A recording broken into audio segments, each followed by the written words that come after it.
Hello everyone and welcome to episode 26 of Ghost of Tsushima. We had a little bit of difficulty getting the stream up and running today, so I hope folks will let us know if there's any issues seeing the stream. Let me just make sure that chat is up and running and then we will be underway, I hope, pretty quickly. Well, we'll see if this works okay. Okay, so I thought we ended near some main story content, but nope, we got a very sad father here. Let's check this guy out. What happened here? The Mongols found out my sons burned one of their supply wagons. They forced me to choose which son they'd kill as punishment. Oh, I'm sorry. What happened to your other son? They took him. I'm sure it was Chuta's idea to burn their supplies. He may still be alive. Which way did they go? Across the bridge.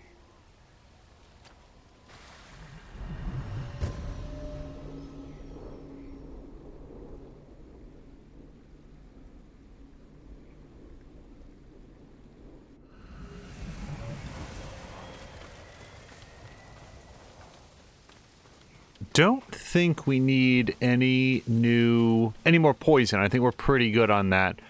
All right, tracks.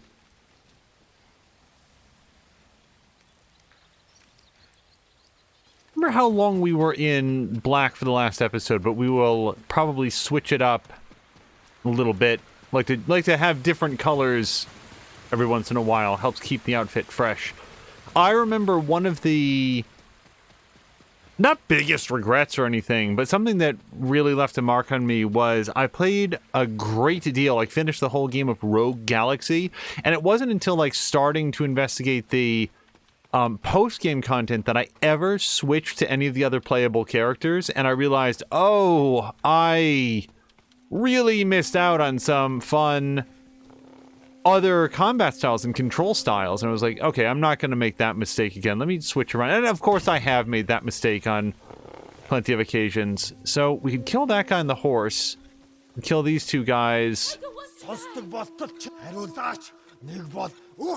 Tracks lead to that homestead. Oh, but I really want to kill that guy. Why can't I do a chain assassination here?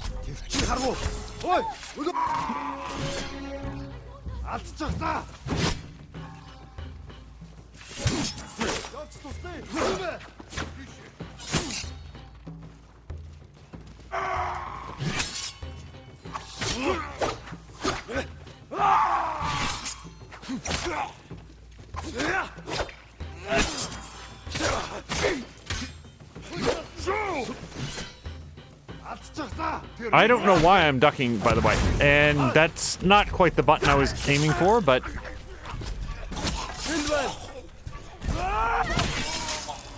it worked out. Should have started with that, in retrospect. Just go ahead and gas everybody, and then you you don't have to do all the fighting. You'll be free soon.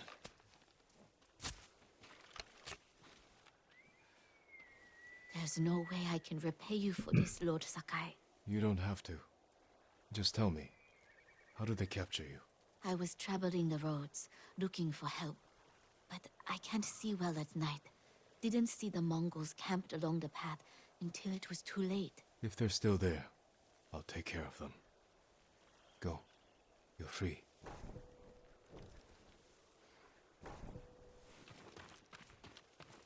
Yeah, that was actually unrelated to the quest that we're on. I like that there's other stuff that's still happening in the world even while we are doing our own thing.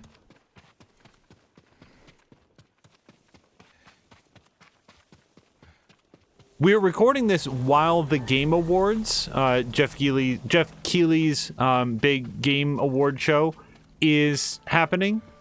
I don't really enjoy, like, movie awards or music awards or any of those. It's not really my thing. I like the product. I don't necessarily care about which creator gets recognized by other creators or judges or whatever. I like the things that I like, and it can be interesting to see some of the dialogue and conversation around a game, but I don't know. I'm okay without award shows generally. It's not to say that I'll never watch anyone, but I will say that if I were to watch one, it would be with Tashir and Patikin. So we have a ghost mode fully charged, by the way. It would be with Tashir and Patikin, and they are actually streaming it right this minute. So if anyone were watching this live, you could, oh, I could switch into this. I haven't tried it. You know what? Let's give it a shot. So, you'd think, as long as I don't do anything weird, I can do some Hitman stuff. Although this dog is going to sniff me out.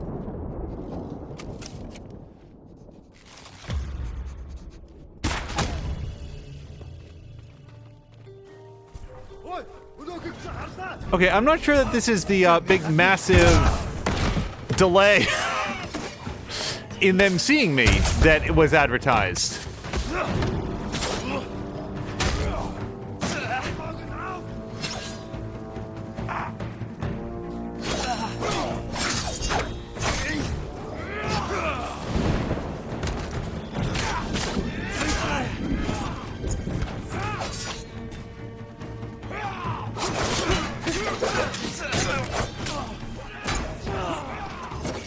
Oh, and I totally botched ghost mode, in case anybody was concerned. Oh, yep, nope, that's not great.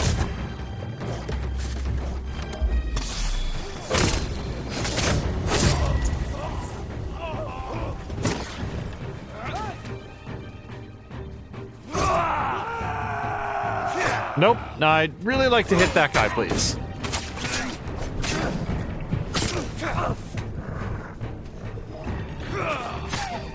So I don't really like the way this armor looks, and I certainly don't like the way it operates.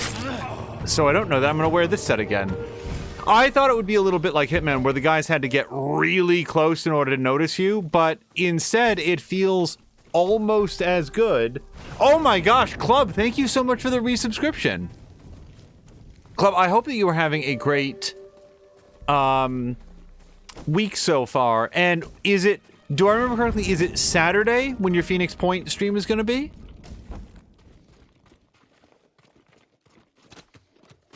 A great week, he says. That is very good. It's been a very, very busy week for us, but also busy in a productive way. Last week was really draining, and we talked a little bit about that. This week has been more productive than not.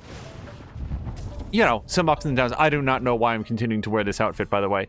So let's switch to our sneaky outfit that we like, which is this one, I think. Yeah, I'm pretty sure. And he says yes, so it'll be on Saturday for that. So I've been reading some impressions from folks now that Phoenix Point is available in, on Steam as the Year 1 edition, as it's put, and overall, people seem pretty happy with it. Or, like how far it's come anyway. Okay, it still says enemies nearby. That could mean upstairs. Just give us a 360. And yes, it is upstairs. So, how do we think we get up there?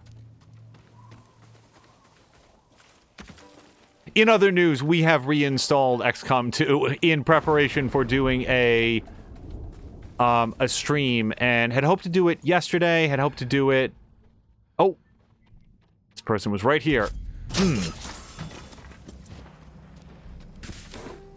At issue is, when we're in the middle of a major, like, dedicated playthrough like this, it's like, hey, we've got some time to stream. Do we want to do something that's a little bit more of a...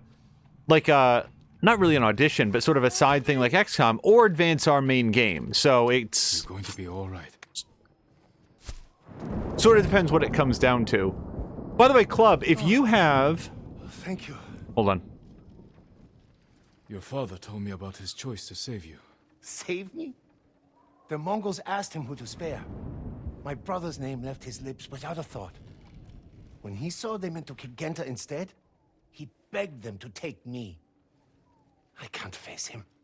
This all happened because I asked Genta to help burn that wagon. What do you want me to tell your father? That you were too late to save me.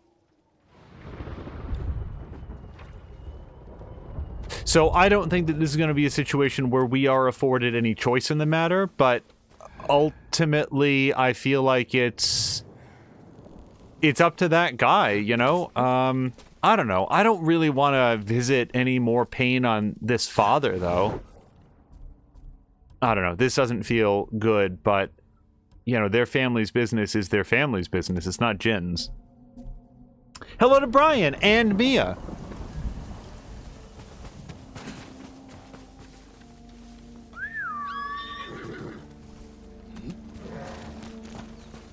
Oh gosh, what was I going to say? Oh, Club. If there is sort of a canonical XCOM 2 Club character, if you sent me, like, what the specs are, like, what the, you know, which head, which armor set, and so forth, I would endeavor to create that character and import them as part of the squad.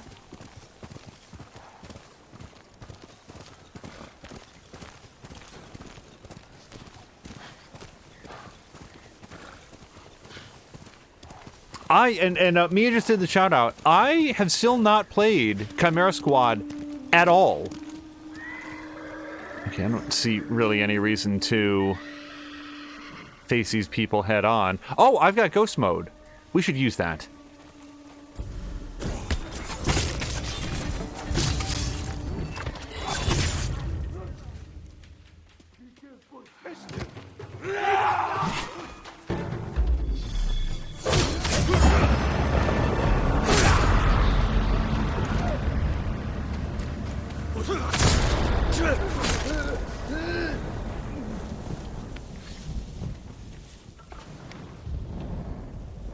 So Club's saying that he can show the character that he made for himself. Yeah. And if you, like, I would endeavor to recreate it if you happen to know, like, which head or, like, which scar or anything like that. Otherwise, if you send me a screenshot over, you could probably post it into Mia's Discord without any difficulty, or you could PM us a link, and I would make sure to try to get that character in. My only concern is that, I think I mentioned this before, sometimes people die in XCOM. I don't want people to be upset if their character is the one that has to... Father's not here. Uh-oh. Maybe he left a clue where he went. Search the grieving father. Well... Chuta, I hope one day you forgive the choice I made. I am very concerned about who's hanging in this tree next to me. Is that... Oh no, that was the son that was killed by the Mongolians. Okay.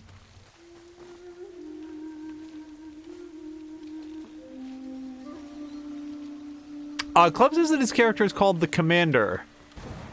And if that's the XCOM 2 Commander, that's... it's shenanigans. Uh-oh. The guilt was too much. He drowned himself, but it was the Mongols who pushed him to it.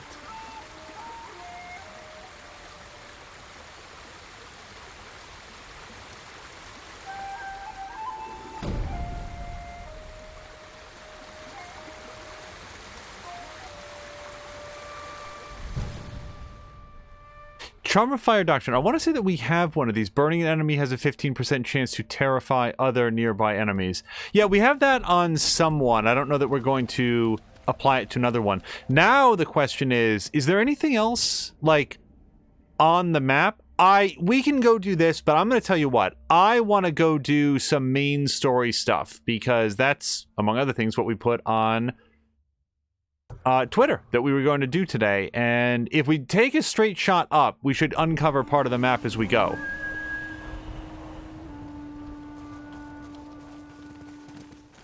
For anybody who's not hip to Club's line there, the commander is, like, canonically the player and is always somehow just out of frame unless they're wearing something that is incredibly concealing, that you can't quite tell what they look like. And it's well done. I will say that of XCOM 2, one of the interesting choices is that some of the scenes are in first person, and then it just sort of randomly switches out of first person into sort of this floating third person, but you're still always physically in the room, and the characters are talking to you even when the camera is someplace that your head is not. It's weird, and in no way detracts from the quality of the game. It's just sort of funny that it seems like at one point they were like, yeah, we'll have a first-person camera, and then ultimately decided, but that doesn't really work for the way that we want to frame. Wait a second. Wait. Wasn't I? No, okay, I didn't go that far south. Okay, I was like, we just hadn't gone north far enough. Okay. That person is gonna be a pill. Thank goodness for heavy arrows.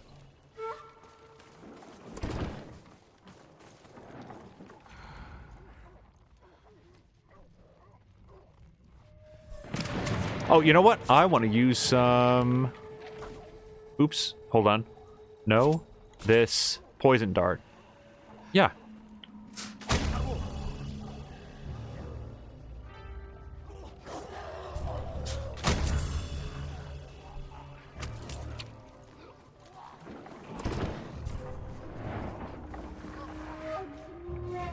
We sometimes talk about which video game deaths I would most want to experience in real life. Vomiting blood to death. Not really my thing.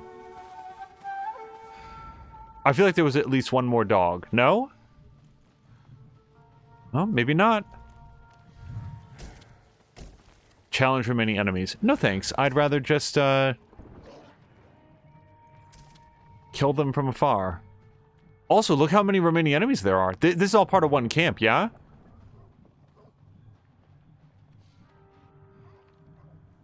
I count 4 and maybe 5 if that's a dog instead of a bush. I don't feel like I have a lot of good options to take them all out. Oh, so Club has advanced a screenshot. I will take a look at that at the end of the stream. Because that's the thing, like, I want to, on the XCOM 2 squad, I'd love to have Drienne and Mormaru and, like, Rickety Artist and a whole bunch of others. And as it turns out, I really have very little idea how anybody looks. So, spoiler alert, if you are on the XCOM squad, it's going to be real approximate. But in the case like Club, where they play the game themselves, and like he plays the game himself and he already knows... Should destroy the siege weapon. Why did everybody see me? I mean, yeah, granted I'm wearing black on white, but...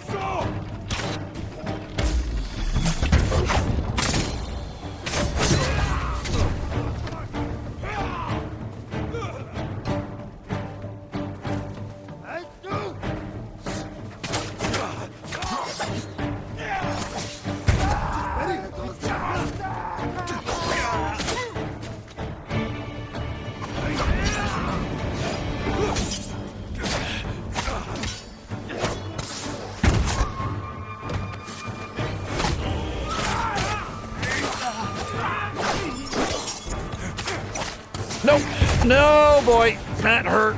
I really tried to get out of the way of it.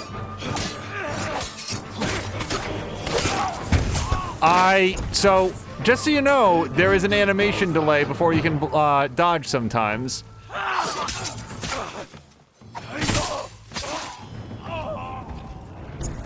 Wait, was that it? What happened to the big guy? I don't feel like I hit him. Mia's saying, and Mia ahem. What is what? Now I'm not sure which sentence that was in response to.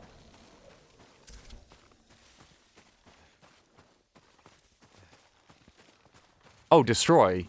Yes, I don't know why I'm doing this, but I'm comfortable destroying Mongolian siege weapons. And just... just straight to the version that's on fire. Oh, Mia, you are... Oops. You are 100% an XCOM 2 soldier. It's just a matter of finding you, because the Mia character has to be a sniper. It is in the rule set.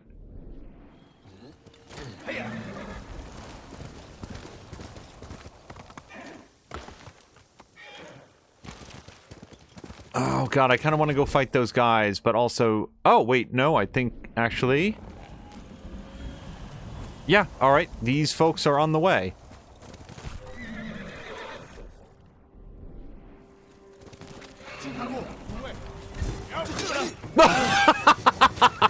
Oh, he was totally unimpressed by my horse riding skills.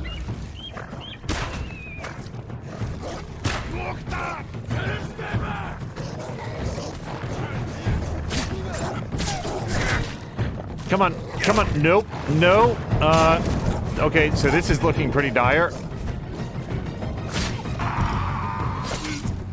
Really dire! Oh, no, these guys had me.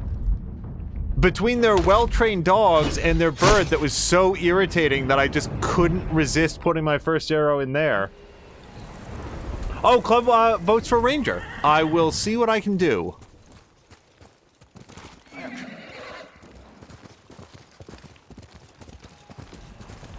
Oh, wait, because we're riding through unknown territory, and it would be best if I was wearing my traveler's attire.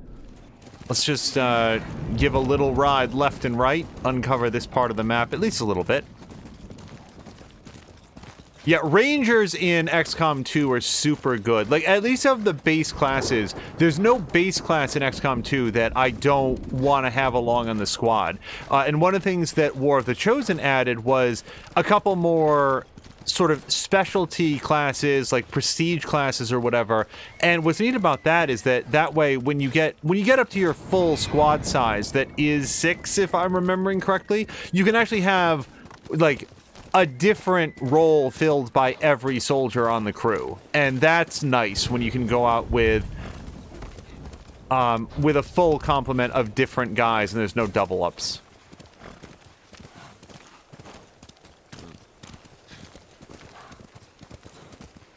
Mia says that she's completely confused as to why she's a sniper in XCOM 2.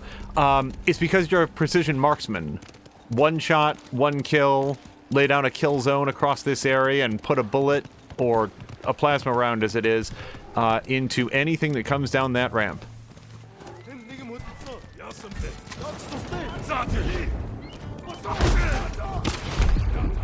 Oh, I'm poisoned. Cool.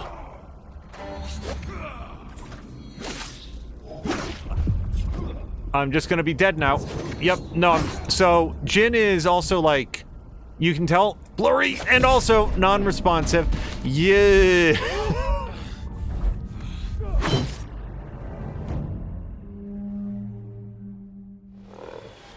Okay, so clearly I need to make different choices about my outfits and engagements. Let's just keep on up the road. And maybe what I'll do next time I see a pot of guys is a standoff, so that we can earn some of the resolve that Jin is so desperately lacking at the moment. Okay, wait. Let me go to gear. What do we have that's good for standoffs? This set is pretty good for standoffs, but let me just double check.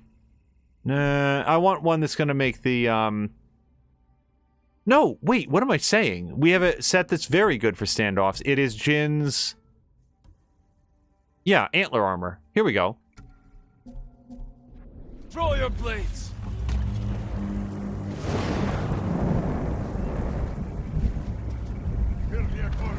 Oh, I'm not good at the shield guys. Nope, he got me. That's cool. Okay, so that's not the button I was looking for. How the hell do you switch this?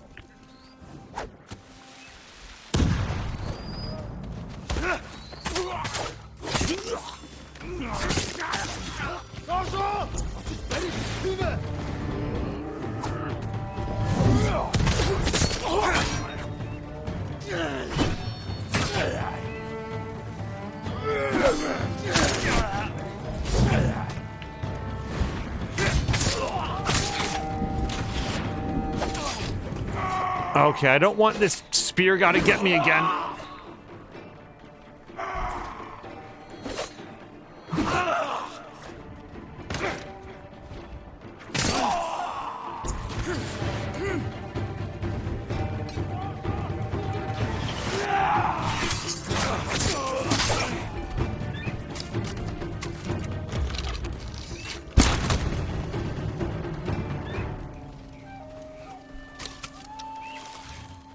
No.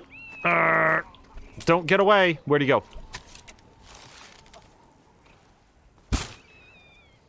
Oh, he was landing on his friend. His friend isn't dead. Oh, I could have gone over and really lorded over him how much I'm killing his favorite pet. And he died before I could execute him and get extra resolve. Well, so Mia, sorry, I got distracted when I was reading out that Mia says that she knows which hat is great for standoffs. Someone, No, it is not. please. Hold still. I thought I'd die here. Be careful up there. Take this. It's all I have.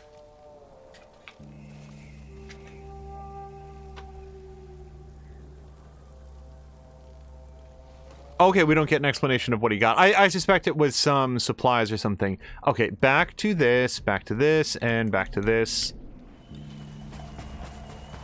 So, Club was recommending to make Mia a Reaper, and that is the other possibility. So, for Mia, Reapers are, like, if you remember the last time that we played XCOM 2, which was probably a year ago or more at this point, a Reaper was Marina Sirtis' character from Star Trek. They're sort of backline stealth operatives with marksman rifles. They can't shoot quite as far as a marksman, but they can do things like toss out a mine that they then detonate with a sniper shot. They can continue to operate in concealment after the rest of the squad has been discovered. They are fantastic. What is happening here? They are basically without peer for scouting and stealthily getting to objectives. Oh, that was great. Boy, there's some episodes that I just get worked. Oh my goodness. Yeah, in the base game of XCOM 2, there were, like, you could pick certain upgrades for, gosh, what was it? The Ranger, I think, that would give you kind of a Reaper light. They didn't have very good marksmanship, but they could remain in concealment after the rest of the team did, and it was super valuable for, okay, I need to circumvent this fight to get to this objective and hack it or blow it up or whatever, and having a properly kitted Ranger could make that very useful. They took that concept and really blew it out in War of the Chosen with Reapers, and it was that character that I lost. I don't know if you, like, this was a long time ago. Nobody remembers except me and, well, mostly just me. And it was that character that I lost on, like, our first major engagement, and I felt terrible about it and was, like, sad to continue playing without her.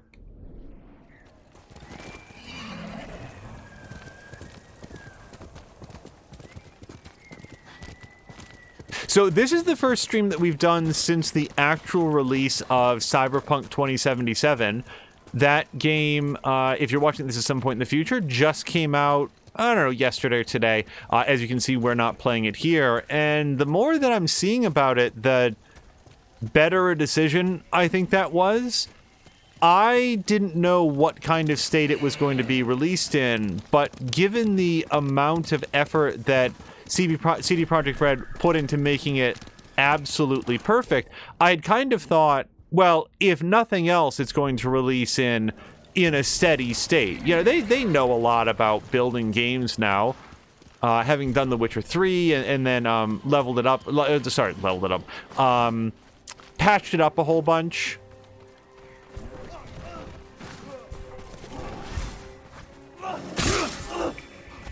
Oh, hey, Bear!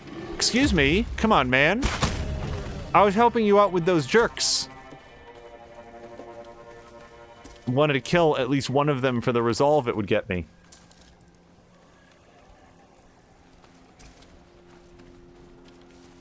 Club saying that a Reaper with a superior magazine is so amazing. Yeah, so that's the one that gives them like more shots before they have to reload. So is the sniper. I mean, you get a sniper with what's that ability called? It's Kill Zone, where it's just they get a free shot across anything that moves in this wide arc. The only thing is, I have never really gotten very comfortable. Oh, hold on, let me do this Fox Den. Super comfortable with telling what is in or outside my sightline. Like sometimes I'll set up a ranger or reaper or whatever with what I think is a really clear coverage of a lot of the map, and then a bunch of guys will run right by and it's like, oh, like is that billboard in the way? What? How see-through is this bus? Because I thought they'd be able to see past that. Fortunately, you know, lest anybody think that I'm like downing on XCOM 2, it actually has, like, when you're moving characters, really good indicators on, like, okay, if you move here, you will be able to see this person. If you move here, you'll be able to flank this person. Like, that stuff's all well done. It's just sometimes you think that you have somebody in Overwatch over a... Oh, there it is. Over a wide area, and it turns out that their actual field of view is narrower than you believe. Ah, Club is thinking of the ability called Banish. Ooh, hold on. We got another Inari, upgrade, rather, to our Inari charms. Which it doesn't really advertise, does it? But if we open it up... Actually, let's see. I don't know that we have that on this outfit. I probably don't, actually, but let's look. No, no. Yes, it would have a little paragraph if it did. Let's see. There we go. On additional... Yeah, increases health and melee damage by a major amount. That was a moderate amount before. And there's one other that I know has the Inari upgrade track. ... There it is.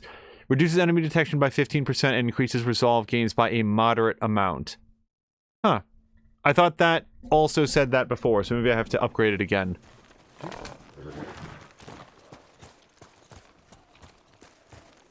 Yeah, one thing about me and XCOM 2 is that as much as I love the game, there's usually so much time between... I don't remember if I finished the previous thought. The Reapers get an ability called Banish that allows them to shoot all of their bullets into a single target. And they tend to be extremely accurate with those shots. And... straight into the bamboo.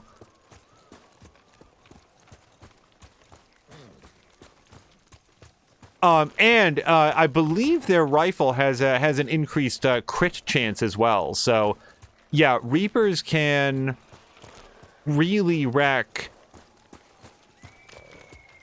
a variety of guys.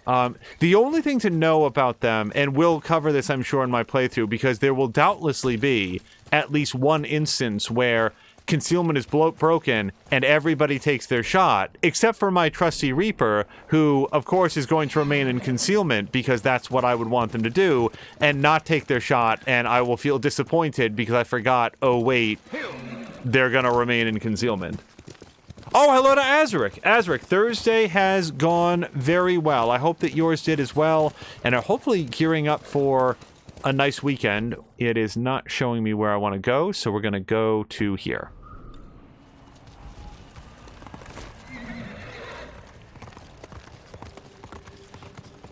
Yeah, what I was trying to say is that it turns out that Cyberpunk 2077 is...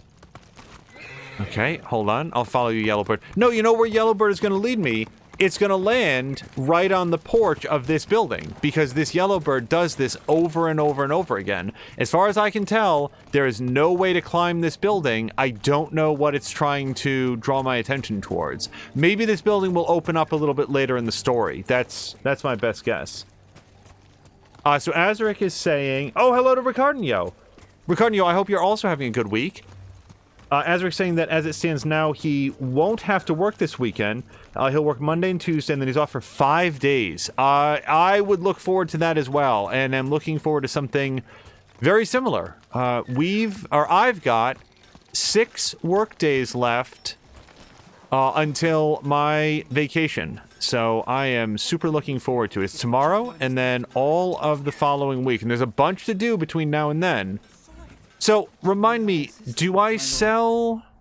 No. Oh, but I do need some vanity gear. Yes, please. So, not the biggest fan. That one looks okay, I suppose. I like the hatch work there. But I can only afford one, so let's look carefully. No.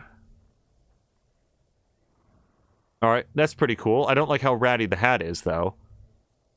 That was okay. So we do have some upgrades for the Sakai clan armor, but I don't like how any of them look. They seem so garish. This is the least offensive of them. And then here's the ghost armor for golden retribution. And then Gosaku's armor, we've got all the upgrades for it. I'm not a big fan of any of these. Really. Oh, wait. Where did all this come from? Look, we have some new Ronin armor. Well, I could go with this, I guess. I don't know. If you can bring more, it's yours. Oh, hold on. We've got a patchwork hat. Not gonna wear that. Northern farmer's hat. Check that out. Very stylish.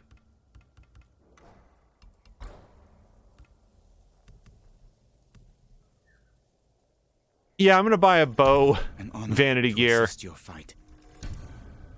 You have... Oops. Now, we need to sell... Hold on, I am going to talk to Yuna, but we have to sell some of our extra bamboo because I had to walk past a lot of bamboo and not strip it bare. So, 1 second. Azur's going to have to do his first Wolf Among Us through early enough to catch Mia Wednesday evening. Excited. Yeah, we don't know yet. None of us do. I think that Mia might have some plans, but to the rest of us, it is a mystery now what Mia is going to do with her Wednesdays now that they are no longer Walking Dead Wednesdays. For people who are watching this, Mia has played through the entire Telltale Walking Dead franchise, all 4 seasons. What is that? 5 episodes. It's 15 episodes for the first 3 seasons, then 4 more. 15 plus 4 is, I think, 22 or 23. It could also be 19, but don't quote me on that. And when you consider that every episode is, like, between 2 and 3 hours, like, yeah, and that was 1 episode a week, every week, for 19 weeks. Wow. I hadn't really sat down and done the math before. I am looking for the trapper, by the way. I just don't know where they are in this settlement. Well, they're not going to be out there. And part of the issue is that because I don't have a job to go to with them, they're not going to be glowing. Oh, why is this hard? You know what I might do? I might fast travel to a different outpost where the trapper might be easier to find. Also, what if there is no trapper here? There's a trapper. Okay. Let me... Maybe down the hill here? Is it possible the trapper hangs out down here? Sure doesn't seem that way. Okay, is there a different outpost where the trapper is easier to find? No. I haven't been to Izumi Village, as it turns out. Is there a trapper here? No. No. Well, this is frustrating, and we can't fast travel to any other place. So, we're sort of stuck here for a minute. Markwack is asking, have you had any chance to see any of the great views the game has, to see if they're even more beautiful when playing with PS5 graphics? So, I haven't noticed any particular difference in draw distance or anything like that. From what I've seen, there's no increase in like particle count or physics or anything like that. The big upgrade, and it is a significant one, and I think it even comes across on stream, is the move from 30 to 60 frames per second. 30 looked good. 30 played well. I liked 30 just fine, and I can't say that about every game that I've played. 60 just feels incredibly smooth. The combat feels more responsive. I get hit a lot in this game and have probably died 5 or 6 times just in this episode. That's because I'm bad. That's not because the game is not communicating itself clearly. I am so frustrated at my inability to find this trapper. And the saddest thing is, I've probably gone past them 5 or 6 times. I'll tell you what, I cannot find this person, and I am disinclined to continue spending everybody else's time on it. So we are just going to talk to Yuna, and we will catch up with the trapper at a later date. Boy, that's frustrating, though. Boy, that's frustrating. Does anybody see a knife around? Is it possible they're in this building and not showing up somehow? But yeah, Markwak, the change to 60 frames per second, it's not just a mechanical change, it is a visual change. It is sorry, I messed that up. It's not just a visual change, it's a mechanical change. Like, it feels better. The game feels like it works better at this. Okay, that's it. I don't know. I do not know where this trapper is. I am not going to continue looking for them right now. The only thing that troubles me is that we're basically leaving Jin, over here. supplies on the ground because I can't pick up any new bamboo that we find. We could use the old road from Omi up through Fort Camino Dake. Only problem is it's held by Mongols. You need help to drive them out. I know some hunters camped on Mount Sago. Their leader's named Takashi. Friend of yours? No, but he'll do anything I ask, and his men are good archers. While you're meeting them, I'll slip through your uncle's castle. Meet our friends in Omi. Lead them to strike the fort from the south. I'll attack from the north, with your hunter friends. You think it'll work? Yes. I think it's going to ask, are you... You too. Oh, okay. Last time I talked to her, it was like, hey, you're about to start a new tale. Are you sure you want to do this? And at the time, I wanted to explore a little bit more. This time, it assumed correctly that I was ready to move forward.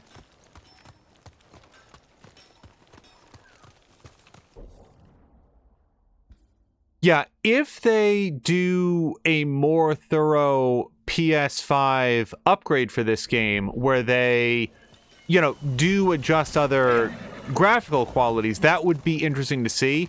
But I have to say, I don't feel like the game is missing it in any way. Which actually kind of leads us back to Cyberpunk 2077. And I really want to stress that I have not played it, and I've only looked at some videos and sort of read through. Sometimes things online can be overblown, but I feel Digital Foundry on YouTube is a good example of a pretty neutral arbiter. I've never found any reason to take issue with their judgments on how things look. Sometimes they will. I'll tell you this. Digital Foundry can sometimes make it sound like if you're not playing with ray tracing, you might as well just pour spoonfuls of Vaseline directly into your eyes before you play a game. It's fine, guys. We did just fine without ray tracing for a real long time. Yeah, I think it looks pretty cool too, but it's not the end-all be-all.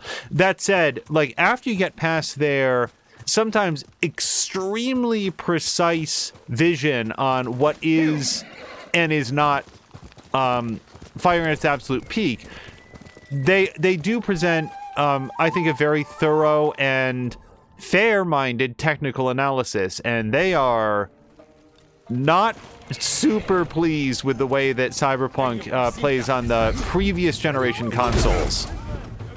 Meaning Xbox One and PlayStation 4.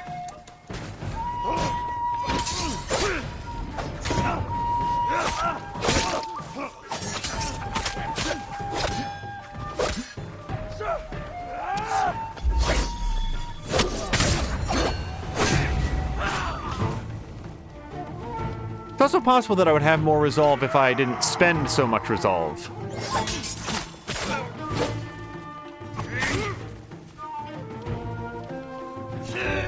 Oh boy.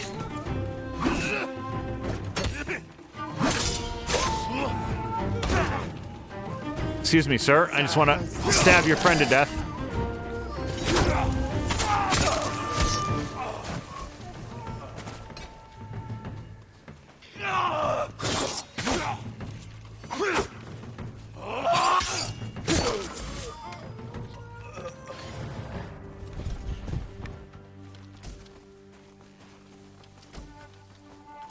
Also, Marquardt, I've been very reluctant to look at any streams of Immortals Phoenix Rising because somehow more than Assassin's Creed Valhalla, I'm really interested to play that game. But I know McMaster was playing some of it. What are your thoughts, like spoiler-free thoughts on it? Does it look like a good time? Lord Sakai, you have my thanks. Go, and stay safe. Take this. It's all I have.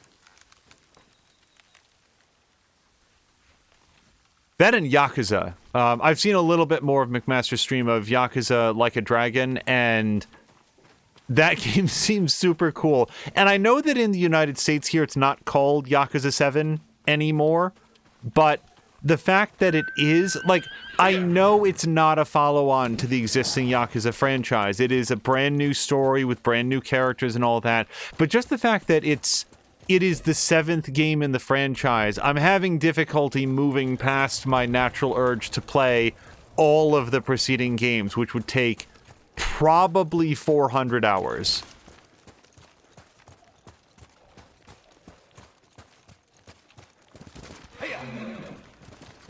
But yeah, my sense is it will be a while before we play Cyberpunk here. And people have asked. People are like, "Oh, hey, are you gonna play Cyberpunk?" And I've been pretty consistent that like it'll be a while, you know. But now, I think this person's wearing a helmet. Oh, kill enemies without being seen. Well, that was a happy accident.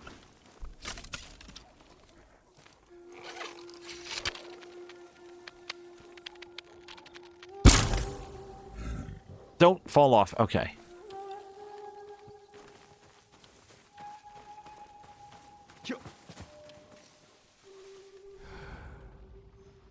And kill one more enemy without being seen, we get our bonus.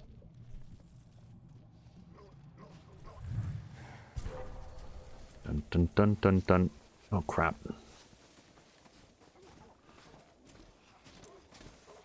What? Wait!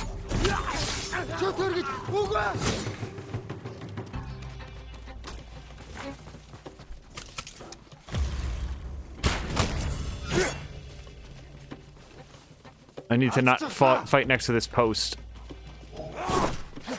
Oh, you fucking asshole! I had fully charged ghost mode, and I said to myself, well, no matter what happens, I'm not gonna let this guy hit me.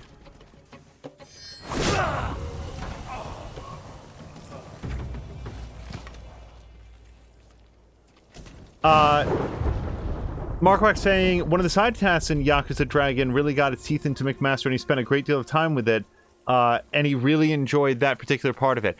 Don't tell me which part, because now what I want to do is that when I play, I want to see if I can guess which part it is. And how is the... It seems to me, like, I like turn-based combat. But I'm just curious, like, how do you feel like the flow of the combat is as McMaster's gotten a larger party? I mostly watched some of the early stuff before it got too deep, but I know that it's got sort of a job-based system similar to, like, Final Fantasy Tactics, for example, and I'm curious how you feel like that is unfolding.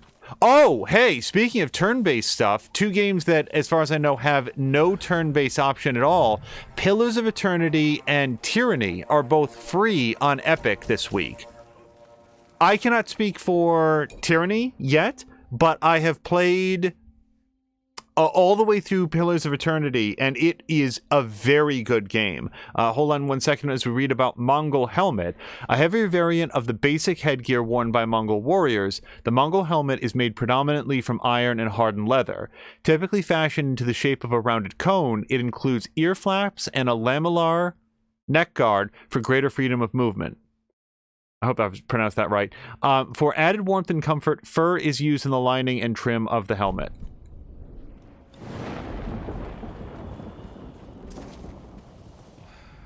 Oh, I left this room right in the right time. I came back right at the better time.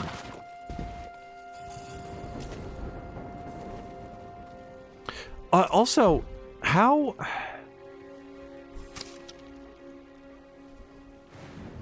Okay, R2 to change different things. Got it. Really having trouble with that earlier.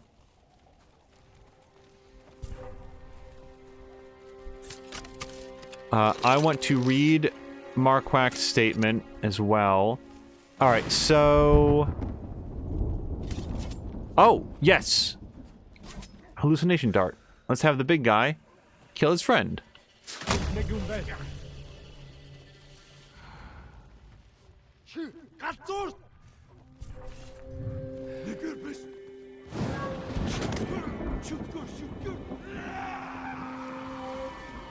Now that should provide some entertainment. So Marquard's saying that he does prefer the combat in the Yakuza game that I played, as turn-based seems like it can take you out of the moment a little bit.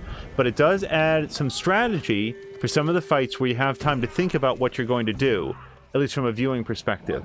Hello to Brahim Sama. Hope you're having a nice week as well.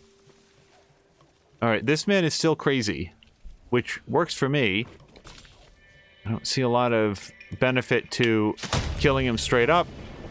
We'll just poison him to death. Wait, did I get iron just for poisoning him? Did poisoning him teleport his iron into my pocket? Because that makes the blowgun even better than I thought. Drienne is saying that a Perfect Dark game was announced during the Game Awards. And hello to Drienne. Yes! And I would be somewhat more enthusiastic about that if it weren't for the fact that I dislike Perfect Dark Zero very much. I like Perfect Dark as a franchise. I like the idea of Rare getting their own first-person shooter world to rush around in. My only concern with it is, as far as I'm concerned, the Perfect Dark franchise is 1 for 2. I really liked that first game a great deal and thought that Perfect Dark Zero was a big pile of bad ideas. It was also a launch title for the Xbox 360, so I wouldn't normally hold it in... Like, I wouldn't judge it too harshly. Launch games have a very specific release window that they have to hit, and sometimes if there's any issues during development, you don't always get to pivot. It was better than Cameo. I really dislike Cameo. Like, I didn't like Perfect Dark Zero, but I super disliked Cameo. I thought that game was, like, part of a game, basically.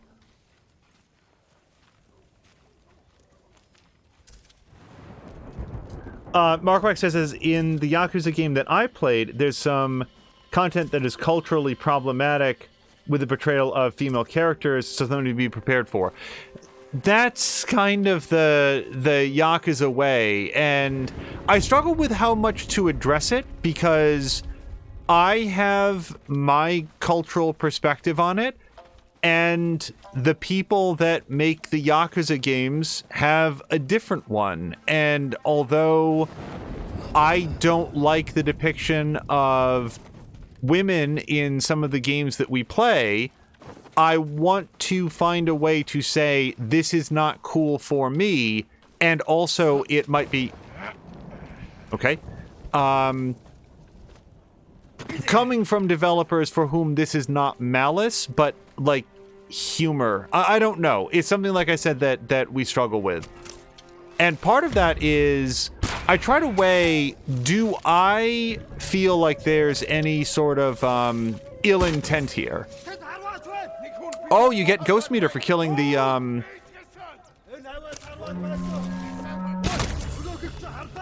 Okay, I need one more.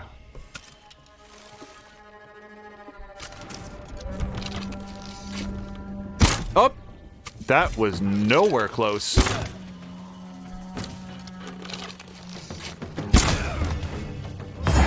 Okay. That was actually a misclick.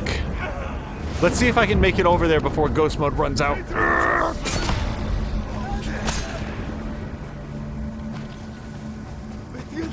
Excuse me.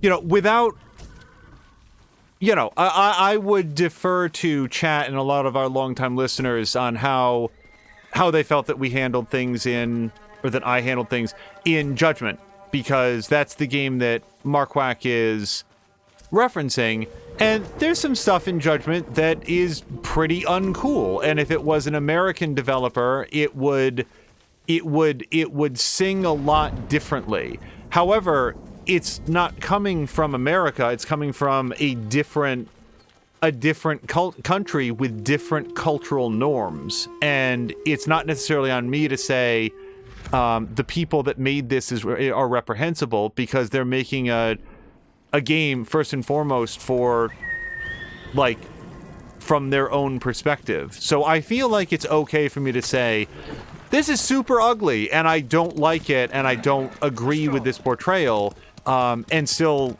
like, engage with the game. I don't know. Like I said. Oh, Marquak's saying that he's not sure if he's seen Ghost Mode. Yeah, so Ghost Mode is charged up. Just radical change in tone. Ghost Mode is charged up by killing X number of guys without taking damage. And we're playing on hard, so that last part can be tough. But every once in a while, you can get it done by just lobbing a grenade right in the middle of everybody.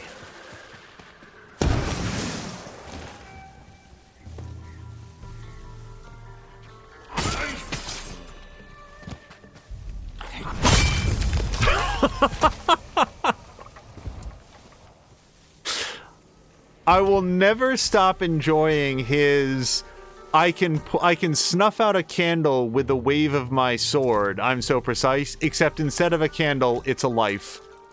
Instead of a wick, it's that man's neck.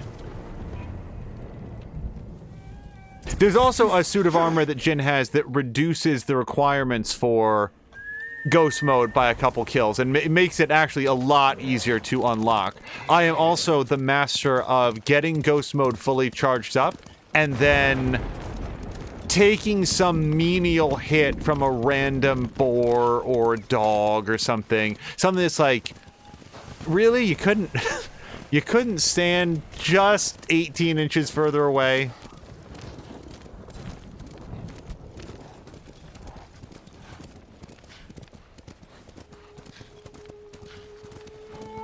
But looking ahead, so I don't know that we'll have time to stream tomorrow before More Than Amiya continues with Dead Space 2. If possible, we'd like to do that. However, Saturday and Sunday, there will, I suspect, definitely be some streams. Next week will be our more or less what's come to be our normal schedule, where I can't really swear to Monday and Tuesday and Wednesday, but hopefully Thursday and Friday, you know, we'll fit in where we can.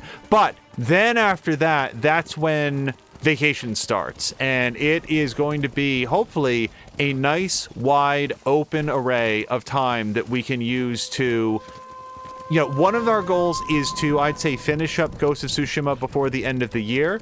Any time that we have after that will probably be spent with something fun like XCOM, or, you know, we were talking about doing another stream of City Skylines. Because the thing about City Skylines is our last stream, our like exhibition stream, basically ended right at the point when I think everything was going to fall apart.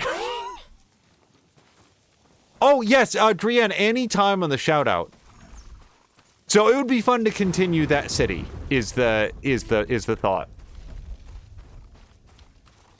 How am I doing on Ghost Mode? Oh yeah, we're fully loaded on Ghost Mode. So if we see 3 guys, also for Marquak, Ghost Mode lasts for 3 hits, and it's basically Golden Gun mode. 3 hits, 3 kills. As far as I know, there's no restrictions on that, because Ghost Mode cannot trigger in, like, duel fights, for example.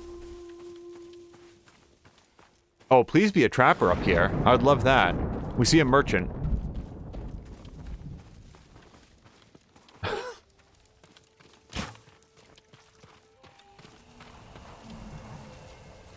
I suppose there's a merchant up here? No? Oh, but there's plenty of bamboo for me to not pick up. That's cool. Alright, let's talk with Takeshi. Or Takashi? Are you Takashi? You know my name? I'm Jin Sakai. Yuna sent me. She's alive? Where is she? The Mongols blocked the pass to Omi. I have to open the way, and I can't do it alone. Yuna told me you can help. Sounds dangerous. I thought you were an expert hunter, leader of the best archers in the prefecture. Is that what Yuna told you? She thinks you care enough to fight. Is she wrong? About me? No. But my people need a reason to risk their lives. It's going to be a cold winter. Why spend it on a mountainside hunting squirrel when you can live in a warm fort? If we can stay till spring, we're in. You have a deal. This won't be like hunting wild boar. Come over here and you'll see.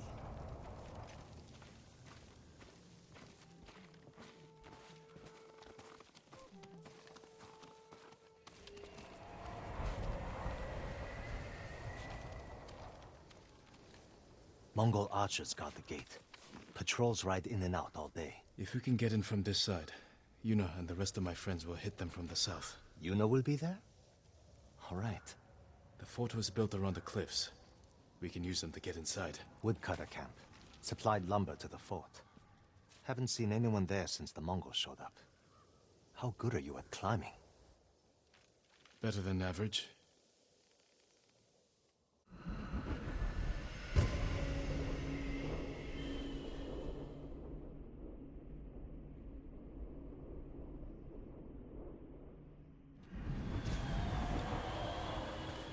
So one thing about our shift over to PS5 is that, you know, we've been playing these last couple episodes with the HDR on, but we're playing in a region that we never saw without HDR. Just through a twist of fate, this environment is completely new, and I keep, you know, we should do an episode of this on the PS5 with HDR switched back off to see how much of a difference it might make, because the vibrancy of the snow in the sunlight is very, very impressive to me still.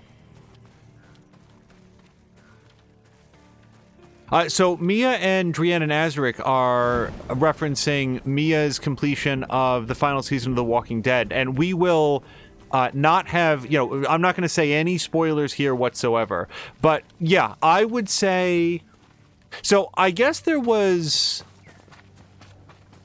within the community a much less positive feeling towards season 3 than what I had. We have a full, you know, we have a collection with a full playthrough of The Walking Dead season 3 up.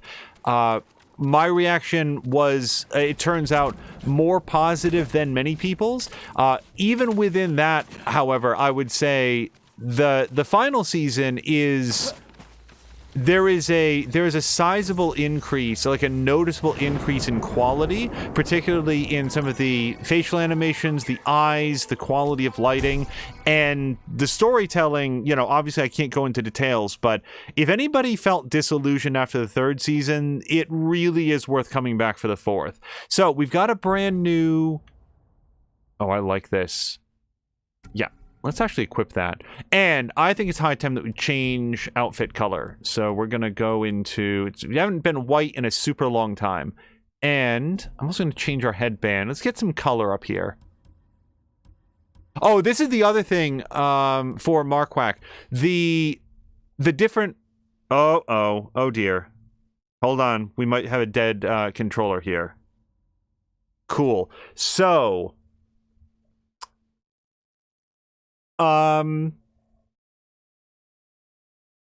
what? Huh. So here's the hesitation. The last time that we plugged in the controller to charge during a stream, the stream got like really unsteady. Nonetheless, let's give it a shot. It'll just be a second. Yeah, because I got to grab it from over here. Yeah, hold on.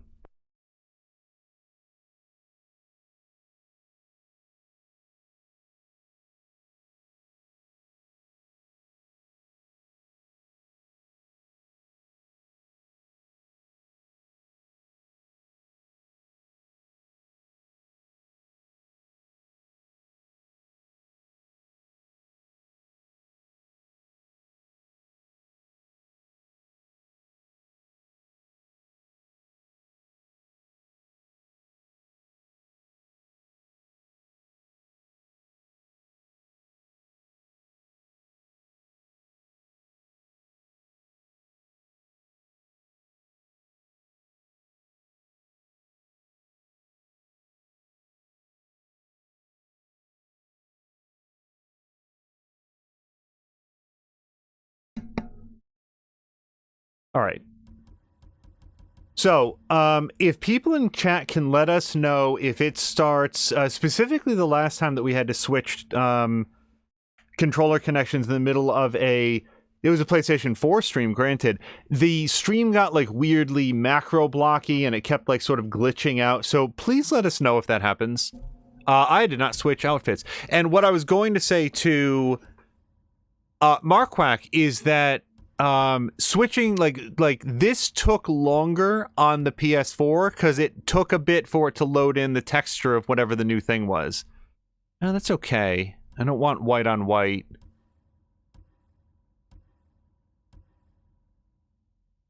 I like that one.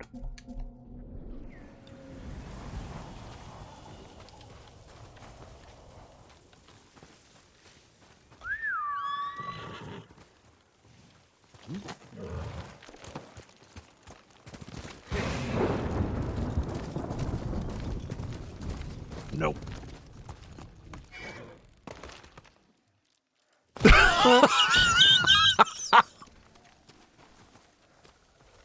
Oh, this horse, you could tell that as soon as his front hooves left the ground, he realized that was not the direction that he wanted to go.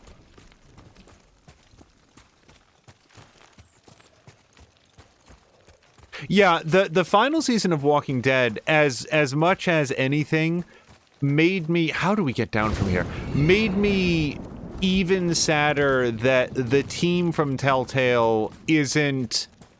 That they didn't have more time to do what they do. Now, as a just random aside, today, brand new commentary on the ongoing development of The Wolf Among Us 2. So, the Telltale spirit is not dead, and we will see what the future of that particular brand of narrative game looks like. Eventually. Today's announcement or little comment seemed to be more about just reassuring people that the Wolf Among Us 2 is still a project that is in development.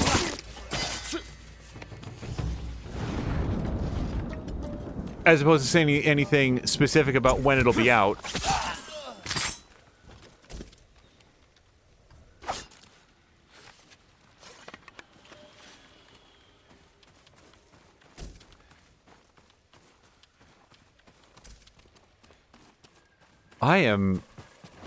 There's a road down here, yes? Yes.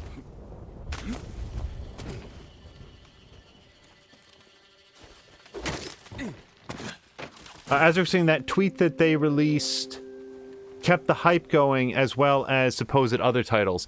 And here's the thing. So I've never played Jurassic Park. Or Jurassic Park the game, or whatever it was called.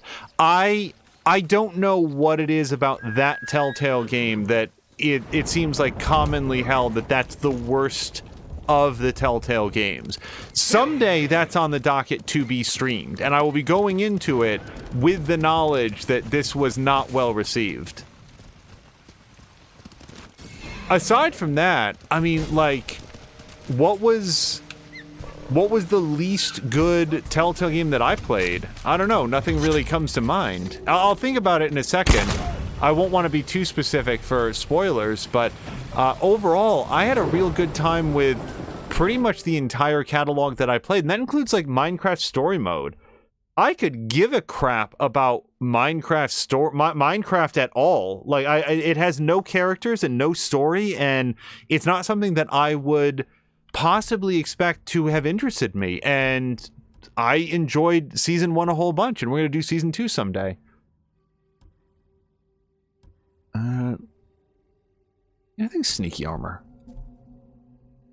Duran saying Jurassic Park was better than Back to the Future. Well, if that's the case, I had a really good time with Back to the Future, and I've said this before, up until the last, like, 90 seconds, which I thought was dumb. And people who have finished the whole game can probably, like, they probably know exactly what I'm talking about. And if you haven't, then don't worry about it, because the whole rest of the game is really good. I'm a big believer that, you know, if something dumb happens at the very end, it doesn't necessarily invalidate all the good experience that you had leading up to it. But then again, I like Back to the Future a lot. You know, I'm a sucker for time travel stories, so you give me more opportunities to fly around in a DeLorean and feel positively inclined towards it.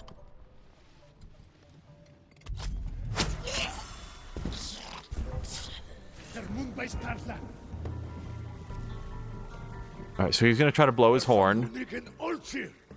Blow it.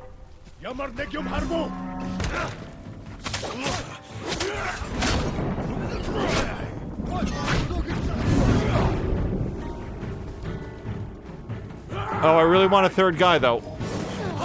I think we found a third guy. What?! Okay, so I lost ghost mode, and I did it because I pressed the wrong button. So we're gonna...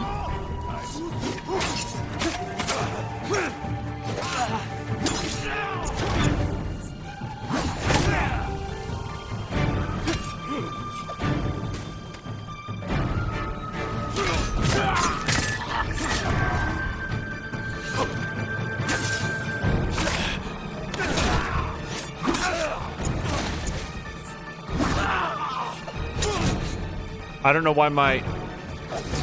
Oh, whatever.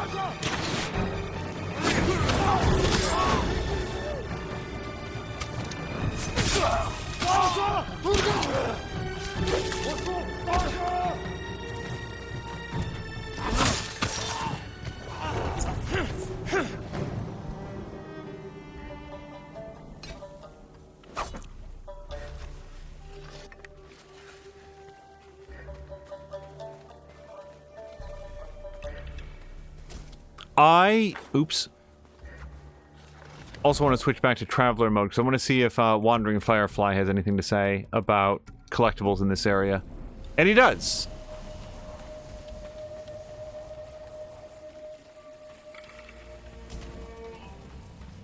Yeah, and one of the things that I really enjoyed about the experience... Wait, hold on. The Mahakala mask. Revered in Buddhism as a guardian deity, Mahakala is depicted in many forms, though most often as an imposing presence with a black face, 3 eyes, and a crown of 5 skulls, believed to represent the transmutation of negative afflictions, the 5 kleshas, into 5 wisdoms. Mahakala's incorporation into Mongolian shamanistic rituals is just one example of the impact Tibetan Buddhism has had on the nomadic tribes of the Asian steppes.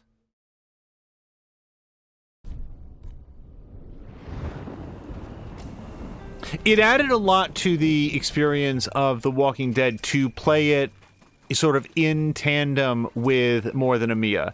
And I think, as we've spoken about previously, the general pattern was a day or two before she would play.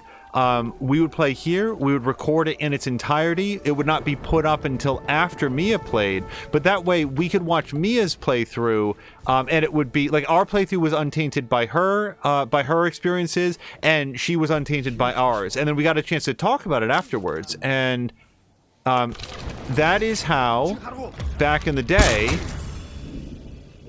I had played through seasons 1 and 2. And when I played season 3, like, nobody was playing it at the time. Yeah, so we did it here on stream, and it was fine. But it didn't have the same impact as playing it through alongside another person and getting to talk about and compare experiences. Well, this was not...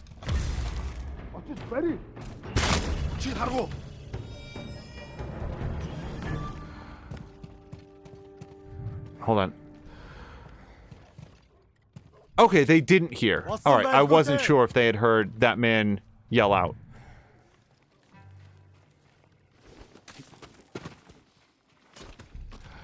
Yeah, Jurassic Park was not one of the early Telltale pickups, but when it was available at a good price, picked it up many years ago at this point.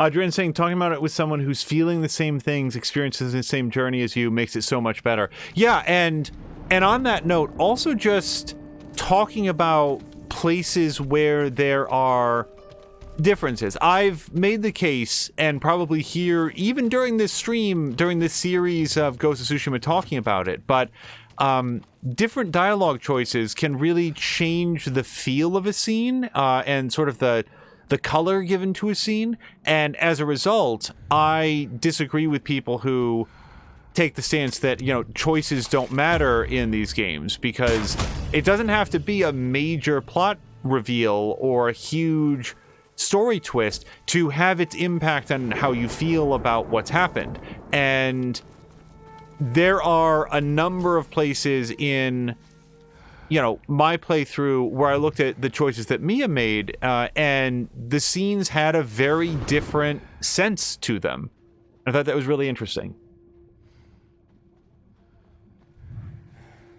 Also, it was nice to know, like, and this is in no way like spoiler, I had no idea that in the community there was like a whole thing about like one of the designers, I'm trying to remember like where he fell in the development team, but like Randy Tudor has like a powerful mustache and stuff, and once you know some of that inside stuff, there's little like very subtle nods to it like within the game at a couple points, which are like, oh, I would have had no idea what that was about. I got 2... Oh, no, wait. We got more than just 2 arrows. 42 supplies? Yeah, I'll take it. So if this was Assassin's Creed, I'd balance on top of this fence and then go get that guy, but... Or shoot him, rather. It's not, and I can't. So... Let's do some what is this called? Gosaku armor stuff. Drian says, lead programmer was Randy Tudor, and Drian says you'll get to see an Easter egg that you missed in your play specifically that wasn't even an option for Mia when Drian plays season 4 down the line. Well, that'll be fun. Kill an enemy with the Dance of Wrath. So I think that's my L1 and R1 ability. We will find out. That, by the way, is ghost mode.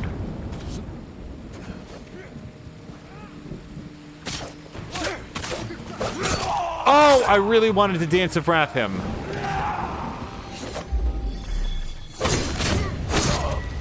Oh, we did it! Oops.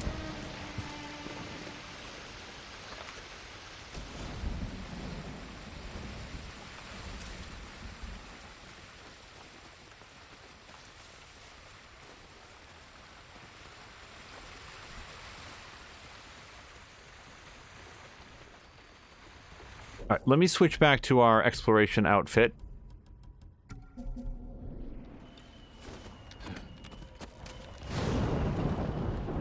Smoke bomb. No, okay. This is not the quest that we're on, by the way. This was in the way. We came here accidentally. Complete. Fantastic. Okay, now we can continue on down the road. Drin says actually season 4 of Walking Dead has 2 Easter eggs that neither myself or more than a me have seen. Well, that'll be... I will look forward to that. I'm a big fan of picking that stuff up, like, after the playthrough is complete. Like, oh, here's some other stuff. I will say this, and this is true of all narrative games. I cannot envision ever replaying them. I played each Walking Dead game one time, and part of the experience for me is living with the consequences of the decisions that I've made. I'm not saying that that's how everybody should play or anything, but for me to replay it would sort of muddle in my mind. Get off! Just a random horse, not doing anything. Alright, so we can let these guys go past, probably stab one, flurry another, and ghost mode the rest. What do you say? Except that this guy on the horse is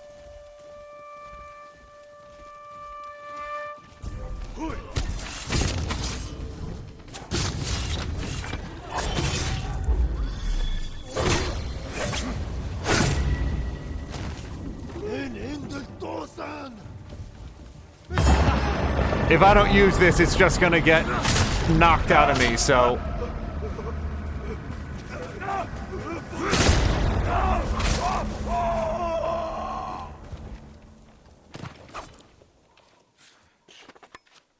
Adrian's saying for sure, their canon story is how that story went the first time. That's the story that is true to them and was their experience. Hold on, let me just keep looking. Oh, I hope I didn't kill that horse. I'm saying that as I realize that there's absolutely 100% chance that I killed that horse. However, Drian's found that seeing the other options has only made them love the characters more, find them more interesting, and enhance their appreciation for the games. Yeah,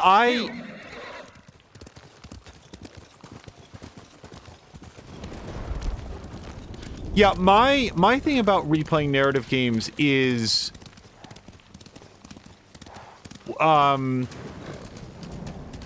what's the phrase I'm trying to think of? Not draconian, strict. I'm trying to think. Absolute. Like, and it applies exclusively to me. I would never tell somebody else not to replay. I am surprised, by the way. I've known people who will be playing along in The Walking Dead, and then they'll, like, make a dialogue choice where either the statement made or the reaction of others is such that they will exit the game and then reload so that they can make an alternate choice. And to me, that is very surprising, because, like, I don't get to do that in life. Like, I would love to say, "Whoa, hold on, that's not what I meant to say. Oh, that person is hanging. That's not a guard. They're just hanging from a rope." I don't know how to get in here. This is where I'm headed, right? Yeah, this is absolutely where I'm headed. So maybe I don't assault the walls yet. Yeah, maybe I go up this way.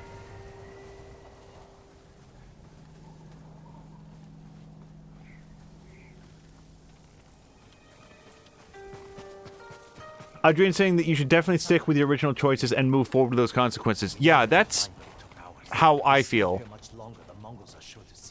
Back away from the edge. I'll be right up. Sure you will. They're mocking me, and with good cause. I don't actually know how to get up there. I can see a ledge right there, but that seems like a climb down ledge, in that there is no way to get up. Well, let me get up here. Maybe there's like, there we go. Did you see that? Yuna's got some interesting friends. Let's plan our attack. We can see inside from over here.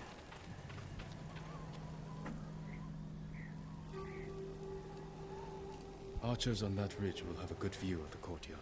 And plenty of targets. The bulk of our force should go there. We'll get on that roof. Control the high ground. You sound like Yuna. She was a good teacher. You men with me. Everyone else get to the ridge. If the enemy sees me, take them down. Understood. Good luck. So, I feel like, based on this setup, that we might be doing some archery stuff, and it has been a hot minute since we dressed in our archer outfit. So, let's go with... I'm not sure that we've worn this before. And then we can probably change the hat sash as well. Wait a second, he's got 3 blues? That's bad. Okay, so red it is, because everything else is blue. I like blue, just not with my greens. Defeat the Mongols. How do I get down from here without breaking an ankle? Ricardio's got to go to sleep. Have a nice rest of the stream. Yeah, Ricardio, thank you so much for stopping by, man. I hope that you had a great evening, and I will look forward to your next FTL stream. Ricardio won FTL earlier in... Was it just this month? I think it might have been. And has been It's been a lot of fun getting to see him sort of discover that game and explore it.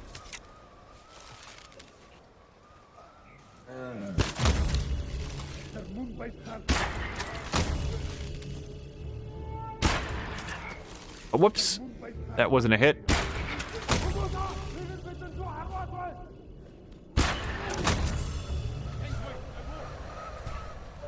Oh dear.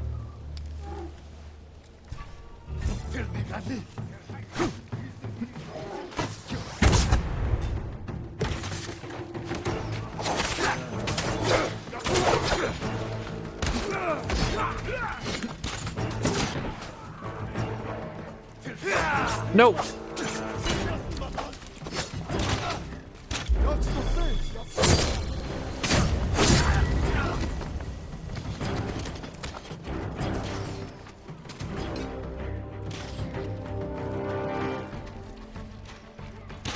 I did want to read the last thing that Drianin said as well. I just also... Boy, these archer guys are pretty good. Oh, I could have let... Wait. It just did it. Yep. Okay, so... That kind of sort of weird macro blocking, that's what was happening before. Let me try something... No, I'll be right over. Hold on just 1 second. Hold on.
An eye on it. We'll see if it is up. Okay. I think we are back. So we reconnected to the remote play, and we'll see if that continues to work. And also, very quickly, Ricardinho says that he's going to have time tomorrow to play and stream, but we'll have no clue as to whether that's possible or he hopes that he does. Also, yeah, Ricardinho has been taking a battery of exams. Best of fortune to him. I know that he worked really hard on it. Some of those exams were hours and hours and hours long, so I hope that comes out well. So we're going to have to see if that solves the sort of glitching out issue. The battery on the PlayStation 4 controller lasts a very long time, but is not infinite. And this is the second time in our various Ghost of Tsushima playthroughs that it went low. And when that happens and we plug it in for charging, that seems to cause some issue with the remote play. We'll see if it continues to happen or not.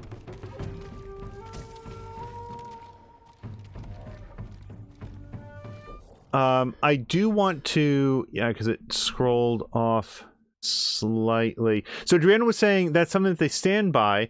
I'll just read it out. I confessed while streaming a season 1 episode, there was something that I attempted to go back and change, but couldn't. That was the moment I decided that I really shouldn't have even tried, and the experience would only be enhanced by standing by the choices that I made. Yeah, I've talked about this before, but without being specific in any way, there was one decision right at the end of a episode of Walking Dead where I made a hurried decision in the heat of the moment and deeply regretted it in a way that I was incredibly tempted to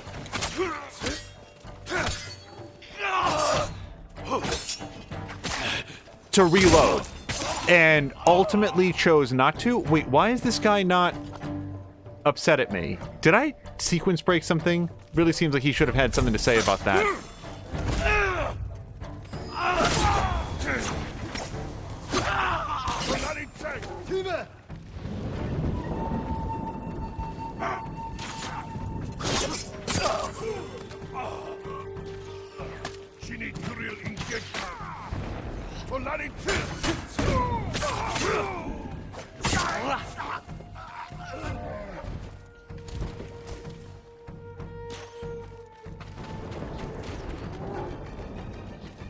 Adrian saying, is that in one of the seasons that I don't have VODs for? Yes. I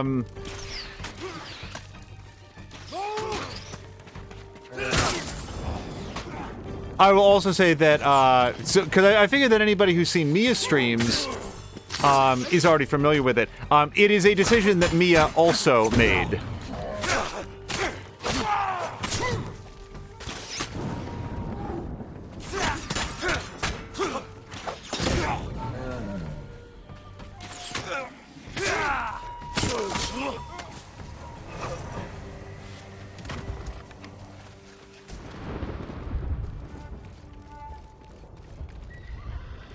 And for similar reasons. And like it was a case where I didn't realize that it was a choice being made until after it was done. And at first I went to rationalize to myself, but I never would have done that if I'd known. I would have done something else. I didn't even realize it was an option. But then I realized that what had happened is I was basically driven to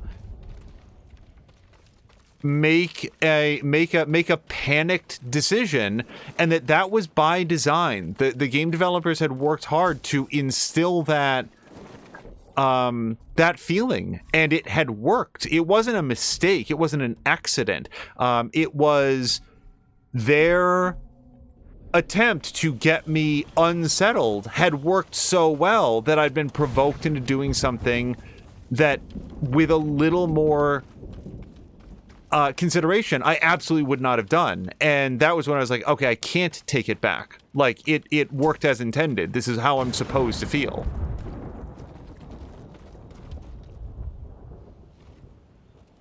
What sort of animals would do this? The Mongol kind. The woodcutters must have resisted them. Let's kill every bastard in this fort. Another patrol. We'll ambush them when they come through. Hide. You heard him. Move. Open fire on my signal. So A, I would have wanted to be up high and botch that. B,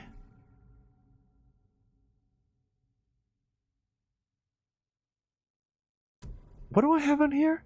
Arrows are silent on impact. That's not super helpful here. That's nice. Moderate increase to arrow damage. Yeah, that's okay. It's okay. Yeah, we'll stick with these.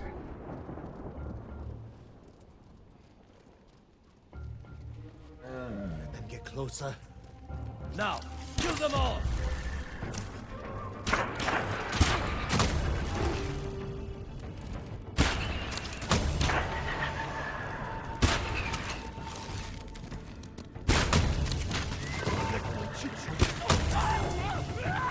Come on, everyone. Let's get to the bridge. I heard Lord Shimura has an army with samurai from the Shogun. Why aren't you leading that? I'm not gonna lie. Lord Shimura has his plan to fight the Mongols, and I have mine. You're on your own. This fort isn't yours to give us. The Jito is at his castle. He'll have no need of this place until spring. We'll be gone before he shows up.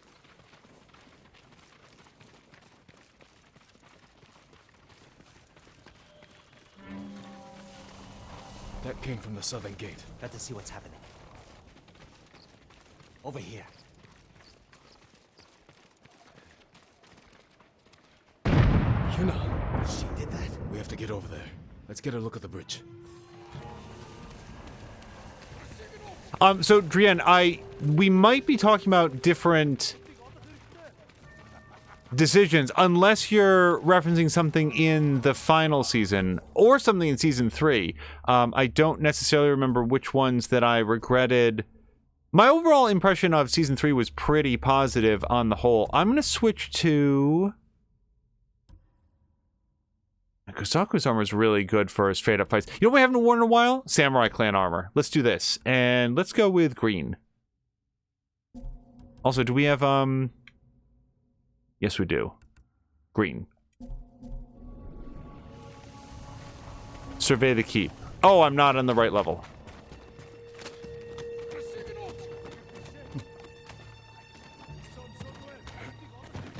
The Mongols sent most of the forces over there. This is our chance.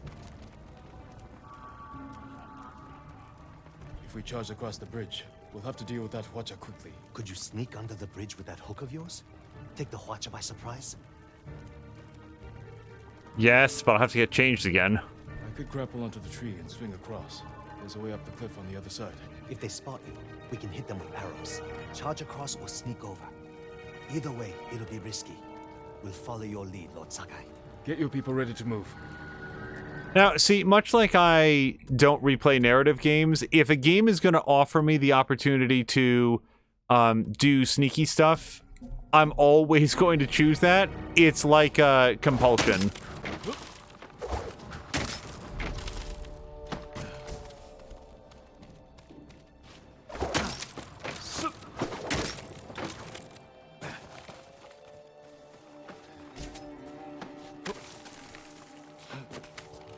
I would like either Naughty Dog or Sucker Punch or Insomniac to get the rights to the Just Cause franchise.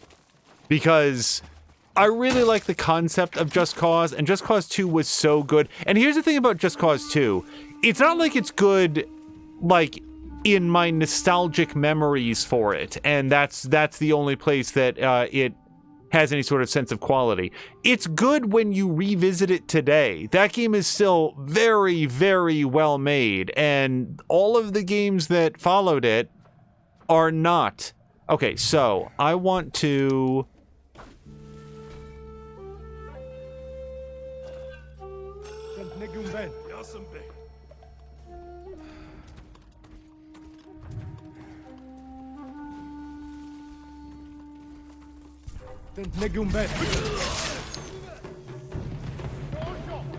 Wait, what's happening?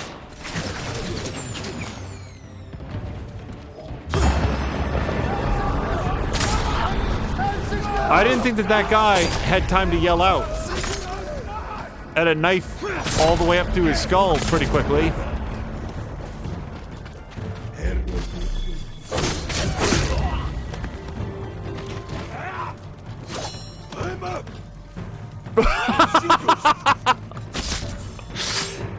He took one swing and then realized that he was so terrified he couldn't keep his feet under him. I will take a look in just 1 second. So I did still want to get the Hwacha. I don't actually remember where that is. Oh! Well, it's not in the fire.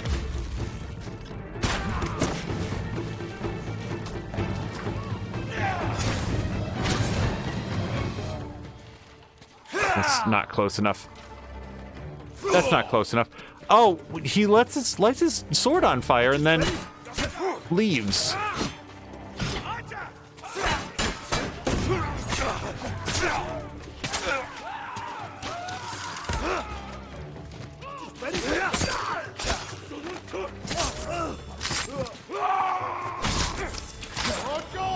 Oh, BS! I went to do the dash move and didn't get it off quickly enough.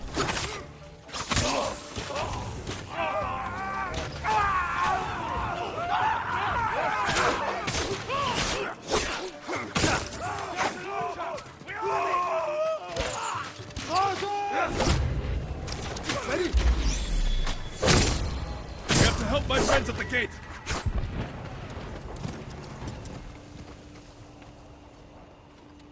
So, what happened with the Hwacha? Did somebody Did somebody else take care of that? Because I sort of messed that one up. They brought some friends from Yarikawa. I figured it out. You're the ghost. You're supposed to be 10 feet tall. Keep fighting! I don't want to get hit, but I also don't want to use my ghost power here.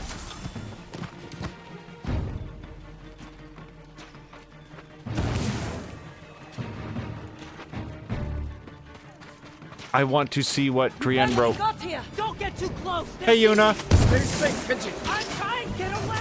You should have waited for us to open the gates. It was Masako's idea. Lord Sakai, you're just in time. Keep swinging, Norio.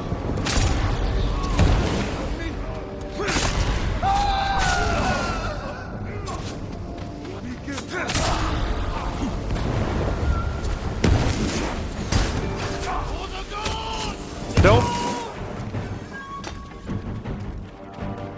Wait, those are good guys? Okay. Make sure this guy doesn't get back up.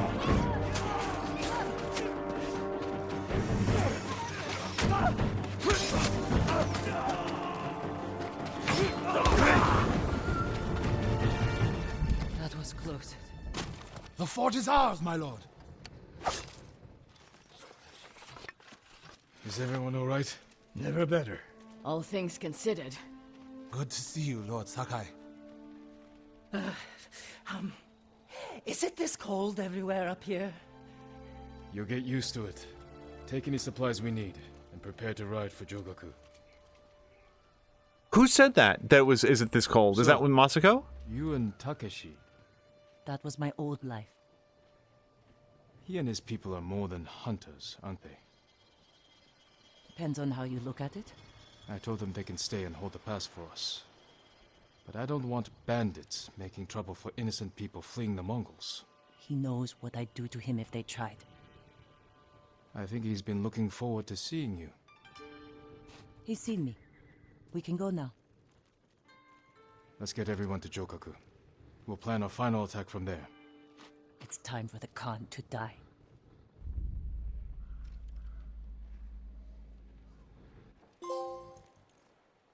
Man, we keep forgetting to turn that off.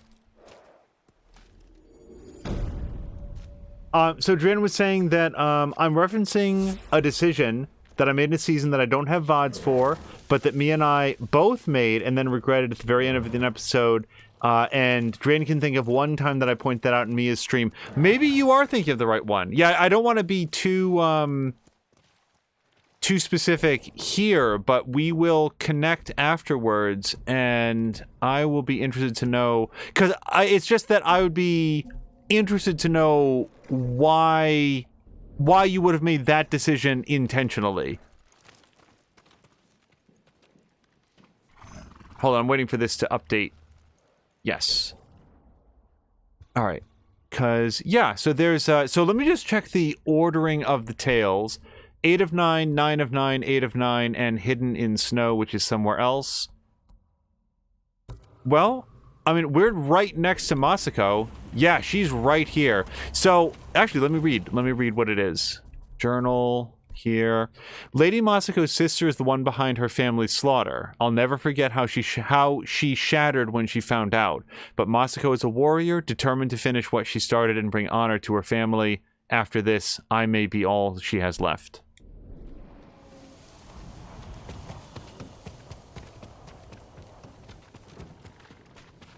Yeah, Drian, I'd be interested to hear it. And see, that's the thing. Like, when we move on from a game, it feels sometimes like that was the last opportunity to address it on stream. And having just finished up, like, season 4 of The Walking Dead, I can already think of things that were left unsaid. I was talking to Mia earlier today about, like, oh, there's a couple things that I didn't say that if I had that time back, I would have wanted to point out. Things that I thought as they were going by and then never verbalized about, something that I appreciated about the game, something that I thought was smartly designed or well done. And, like, we can't talk about it here because the things that I would want to talk about, you know, would be very unwelcome for somebody who hasn't had a chance to play. Like, I think about it when I'm a viewer in a stream, and I'm sort of here to see, you know, Ghost of Tsushima or whatever it is, not necessarily to hear a detailed breakdown of a different game that I might be planning to play. But there's definitely like there's a, man, that's a bummer that there's not a lot of extra opportunity to talk about like a wrap-up session or anything like that. And we've talked about it on occasion, but usually it'd be like maybe an extra 5 minutes of like, here's something that I forgot to say or that I wanted to clarify. You know, not enough to be worthy of a whole stream. But yeah, I would love to connect with Drienne about that and a couple other things that I thought were interesting. I'm looking for Masako, and I don't know where she is. Find Masako. I am working on it. Well, the wind is blowing this way. Yeah. Oh, is that? Oh, she's down there. That's why. Jin, I'm sorry to interrupt. you're not. You've been praying. To my ancestors. Asking forgiveness for what I'm about to do. What do they say? I can't hear them. Perhaps your ancestors are silent because they can't do what you must. I know where my sister is. Clan Kikuchi's old fort. Then you're ready? I have no incense left to burn. No more prayers to make.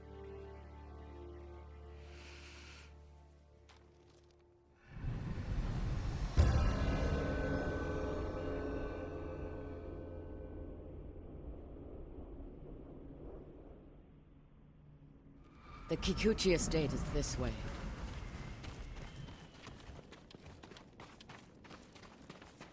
How did you find your sister? She was married to a man named Ikeda, a retainer for Clan Kikuchi. Their stronghold is near here, under the mountain. She always wanted an estate and holdings of her own. And with Kikuchi's men fallen at Komoda. It made sense she would try and take Kikuchi's for herself. Especially after she failed to take yours. I asked around. It seems a new clan has taken up residence. Their emblem matches the one on the notes. Then it's her. People say she's turned it into a haven for refugees, claiming she knows what it's like to lose her home. Do you think it's true? We're about to find out. Why would your sister say she lost her home? She had to leave home when she married Ikeda. You said Ikeda was a retainer, Yes. but you're the younger sister. Why were you the one to marry a samurai? When we were young, bandits attacked our estate. Hana hid with our parents. I took up a sword. Only after I dispatched the bandits did a samurai guard arrive to help. Adachi was leading them. Hana saw him as a way to realize her ambitions, but he only had eyes for me. She was jealous then. The seed of many betrayals. I wanted to ease her heartbreak, so I helped arrange her marriage to Ikeda, and she was sent north. After my father died, I had my uncle, but to have no family or friends. She had her husband. A stranger. What are you getting at, Jin? I want to understand why she went to such extremes to destroy you. After so many years. There is only one thing to understand. Hana murdered my family, and today she will pay for it. Yeah, see, I cannot imagine, and maybe we'll find out, and my imagination is not very good, but I cannot imagine what it is that Masako could have done to her sister that would justify Masako's sister murdering the entire family. I can't even spitball like a fake example where that would be okay. Or understandable. It'd never be okay, but at least understandable, like, okay, I get it. You got a beef with somebody, take it up with them. You don't murder their children. Was there ever any sign of her betrayal? We were never close, but our relationship was always cordial. I would see her at Lord Shimura's conclaves. We'd exchange pleasantries. I had no idea she held such hate in her heart. But she was at your estate, the day of the attack. She came that morning, to wait with me for news from Komoda Beach. We were both concerned for our husbands. It was the first time I ever felt close to her.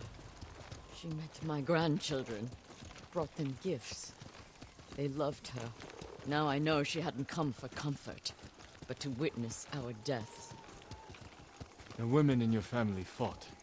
I saw that for myself. I stayed with my son's wives while Hana took the children and ran for the stables. Afterward, I found what I thought was her body. The face was brutalized, unrecognizable. But the gold sash was Hana's. I buried her with my family. She must have learned you survived the attack. Faked her death to escape you. A clever plan. My survival was her greatest mistake.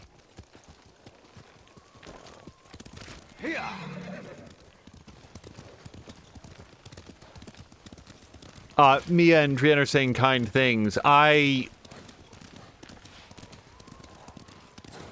Yeah, I don't know. I would maybe take it as a symbol of pride if my failure of imagination is sufficient to cover, here are the circumstances in which I would murder someone's entire family. Like, we'll find out. Like, maybe there'll be some grand reveal here, but... We're almost there. I'd just be repeating myself at this point. Leave the horses. We'll continue on foot.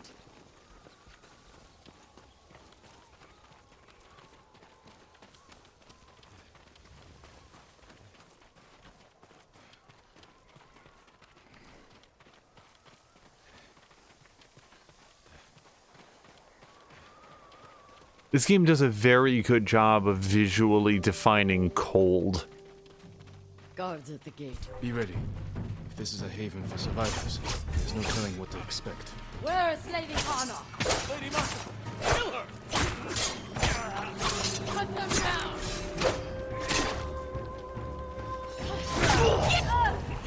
Who wants me here alive?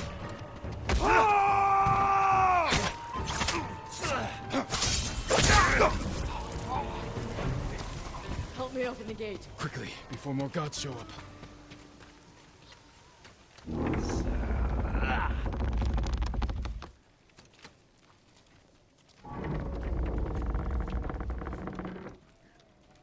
So she is helping people. Hana helps no one but herself. Lady Hana, show yourself! Kill them! Hold on, I think I need to be better dressed for this.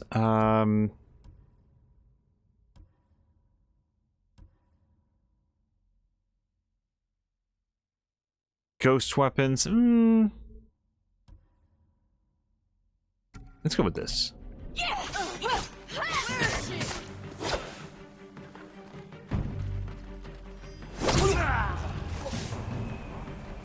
Reinforcements! You serve a murderer! Face me, you coward!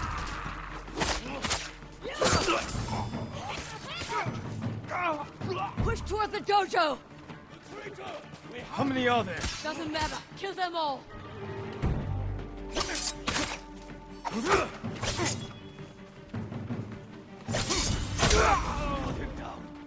I've had enough! Kill them and let's be done with it!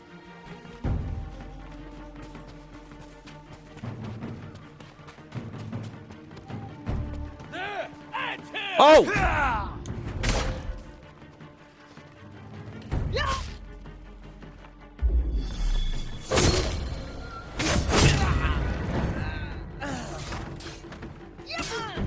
Hey, I got mine. How are you doing?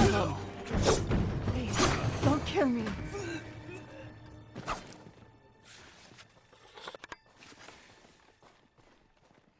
Where's Lady Hana?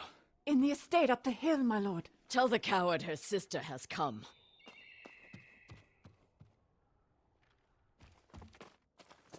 So Markwack is asking, let me read it out. Would you rate Let's go with, would you consider the writing to be pretty good in this game overall, and is it equally good or bad with the main quest and the side quest? I will say this. I am very engaged by the tale of Jin and that of his immediate sort of band of allies with Masako and Norio and Yuna and the archer guy whose name has just completely fallen. It's gonna be here. Hold on a second. Ishikawa. Yeah, I couldn't remember his name. Like, I'm interested in their tales and how those go. I also very much like the way that the in-game, like the side quests, are typically led to you by like rescuing a random passerby or talking to somebody in town who's heard a rumor. I find that to be a very effective way to deliver the quest. That in terms of like the quality of writing, like, I'm not sure that I'm the person to respond to that, because it turns out I'm a pretty light touch, and other people be like, oh, I didn't, it's all just so like perfunctory. I'm like, I don't know, I got into it. I like engaging with characters, and I find that that's easier to do when I am one of the characters. So my bar for game writing might be somewhat lower than it is for movies or books, because I am much more personally invested with it. That said, I would say that I haven't noticed any like wide gulf in the quality between the side quests or the main quest. It's mostly just the quality of the cutscenes that they put into them. So on the whole, I've been enjoying it a great deal. And follow Masako, who has gone this way. What will you do when you see her? Exactly what she did to me. She's still your family. My family is dead. She is nothing but a murderer.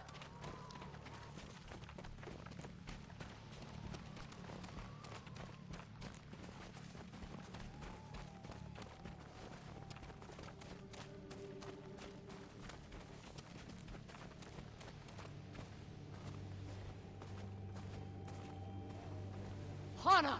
Show yourself. Oh, man. Stop.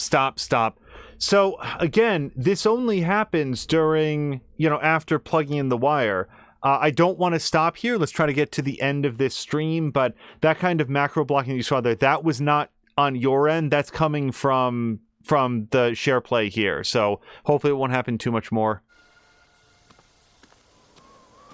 Little sister. You let me think I buried you. Who was it, really? A peasant woman killed by the Mongols. Did you weep for me? You have taken everything! Daughters and grandchildren. Not nearly enough. The Mongols robbed me of Adachi's death, and you cheated yours. But finally, I will take everything. Kill them.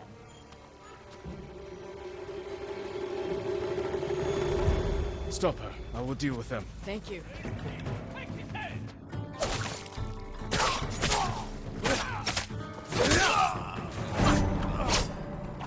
Oh! I was trying to get lined up to use ghost mode.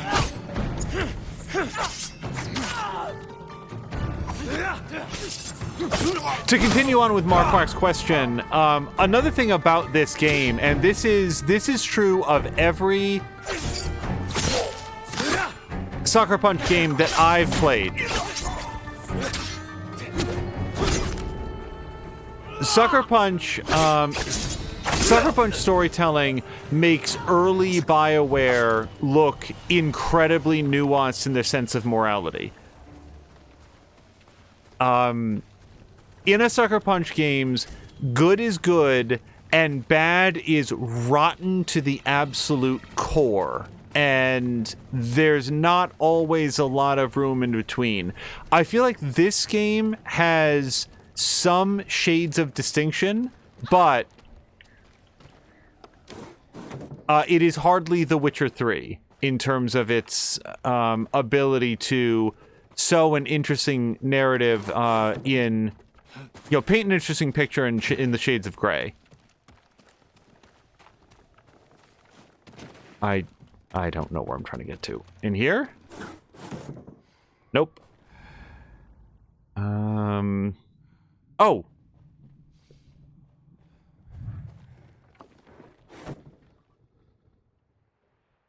You murdered my children. My grandchildren. Destroyed my family. A small price to pay for what you've done. I have done nothing. You stole everything. Drove me from our home. Took the life that was rightfully mine. Left me with that abusive drunk in this frozen land. You would have to suffer an eternity of pain to understand the life I've lived. The life you forced on me. None of that is my fault. It is! And damn you for acting as if it isn't. You've come to kill me, so finish this. It will be your only kindness. I can't end your suffering. But you can.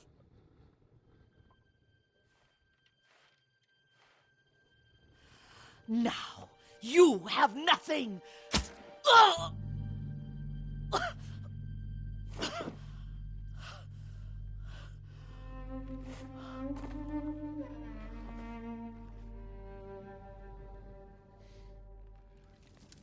I never mourned my family.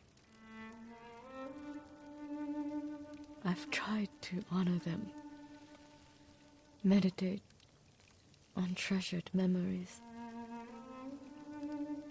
but she consumes them. Even now, I have nothing left. No. You've accomplished what you set out to do. You have honored your family, given them justice. Now you can find peace. This path does not lead to peace. Where does it lead?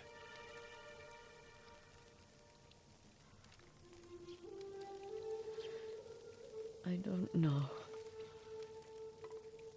I have to continue walking it to find out. I don't want you to go. I must. But I will be there when you need me.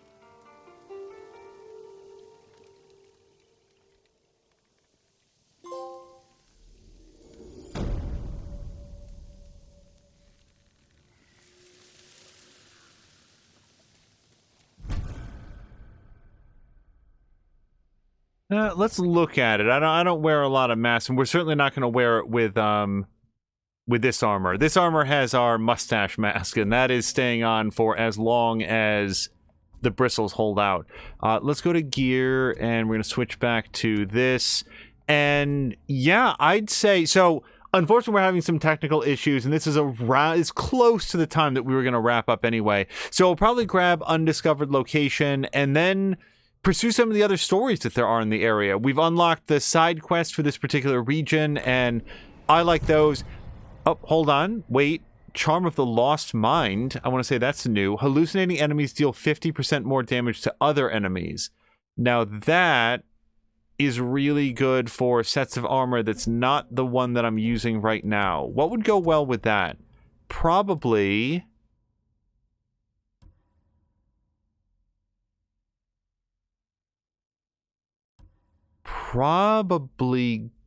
ghost enemy. Oh, sorry, ghost thing.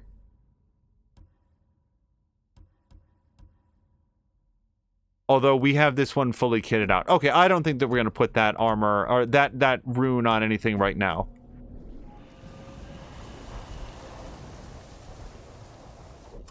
Brian is saying good news. Next week is his last of work, and he's got 2 weeks of vacation. Brian, congratulations. I hope that we will be around to provide some entertainment and see you in Mia's stream as well, because you're good company, and I'm just very glad that you had a chance to have some time off of work. So we're going to save it up. Yeah, so if at any point in this stream you've seen sort of like the screens is sort of glitchy out and gray, for whatever reason, that appears to be a side effect of plugging the controller into the PC to then go through the remote play. It's the second time that we've seen it, and it's weird. But yeah, like Marquardt, what happened in that quest right there? That's a pretty good example of what I was talking about, where thanks to the gorgeous presentation and the quality of the voice acting and the quality of the cutscenes, it's like, boy, that was a heartfelt moment as Masako realized that her path of avenging the deaths of her family brought her no peace, that at the end of that there was only more bloodshed, and she still had no one to go home to, no kids, no grandkids, everything was still gone. And yet some of the power of that story is taken away by encountering her sister, who like reaches into a nearby chest to put on a mustache so that then she can twirl it maniacally and say, haha, now I have everything. Is it okay if I spoil an Christopher Pike book from the 1980s? I hope so. It might be the 1990s. So there used to be a young adult author named Christopher Pike. His actual name is Christopher McFadden, but I guess he was a fan of Star Trek and used to write under the name Christopher Pike. So I'm going to talk about the book Remember Me, which was for many, many years one of my favorite books. When I was a young adult, I really liked the book Remember Me because it was a ghost story told from the perspective of the ghost. This young woman named Sherry Roberts, I think might have been the last name, was killed.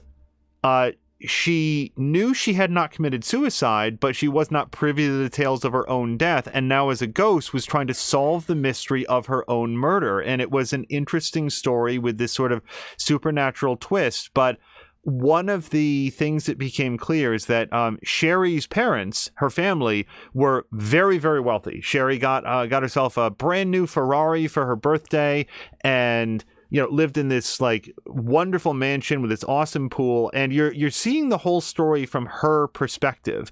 And she seems like a very nice, very down to earth, very approachable person who gets on very well with the daughter of the housekeeper that keeps their house. I don't remember her name. I think Amanda was the daughter's name.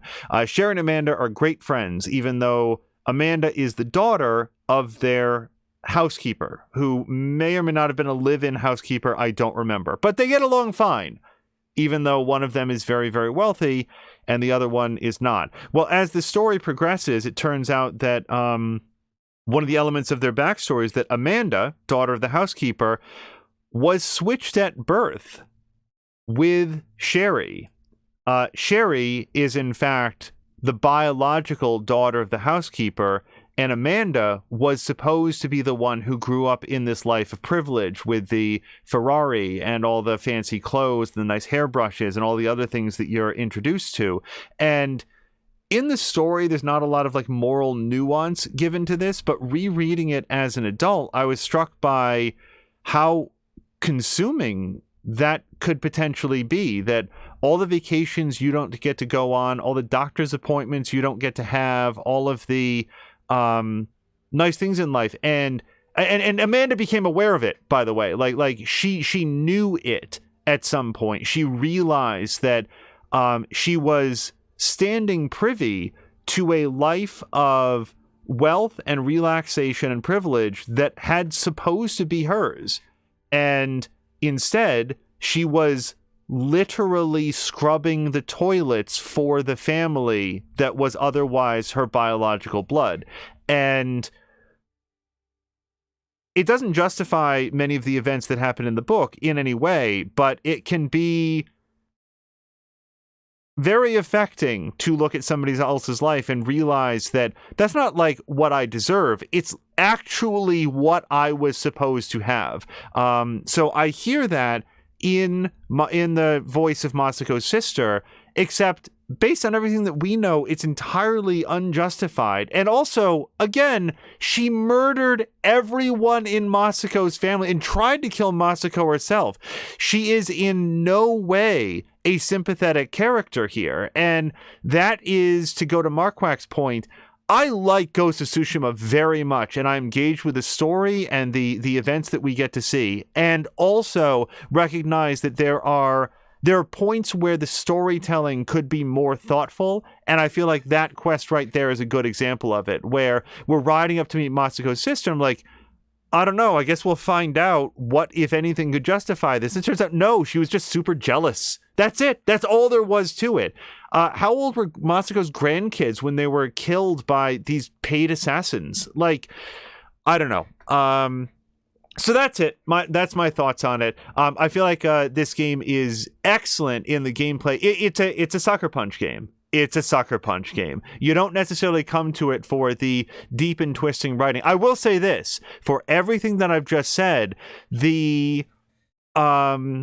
the tension, the moral disagreement between Jin and his uncle, I do think is very well done, as have been some of the conversations that we've had in chat about when do the ends justify the means. And to me, it's like pornography. I recognize it when I see it. And when the Mongolian hordes are overrunning Tsushima and, from what we see, have all the personality of a band of animated skeletons just waving their scimitars and roaring incomprehensibly as they hack apart the civilians, under those circumstances, any means necessary to end their threat are acceptable. In a story with somewhat more nuance, then it might be more potent. And yet I still get attached to the story of Jin's uncle because he's planning for the after. He's looking at what kind of society, what kind of culture, what kind of reputation are we going to have when all of this is over? And if we can't win this honorably, then maybe we don't deserve to win this. And I'm all fine with that, except that ultimately it's other people's lives that get offered up in consideration of Uncle Shimura's morals. And that's where I break with him. That was a lot of words. We're going to stop talking right now, and we will rejoin you in the future for another episode of Ghost of Tsushima. On our way out, I hope that you guys will check out twitch.tv/morethanamiya, who will be continuing her playthrough of Dead Space 2 tomorrow. Drienne Levode will be continuing their full-length playthrough of the entire Walking Dead franchise. They are into season 2, and I want to say episode 2 is next, but I could be I could be a little bit behind. Tashir Rizé is most likely going to be doing some more Division Force this weekend. Both He Who Dies and Patikin are both deep into Assassin's Creed Valhalla. Toxic has is also playing. Toxic with 2Ks is doing both Sea of Thieves, a name that always slightly escapes me, and was doing some Cyberpunk. I was interested to not see him playing Cyberpunk today. And and Azaric is continuing to play some Division 2, and hopefully will also be online this weekend as well. I often talk about sort of what I consider to be the big Division Force event at Tashir Games. But if you're in the mood for additional Division, I hope that you will check out twitch.tv/Azaric. That's AZARICK. SG Tiffany, which is SGTIFFANEY.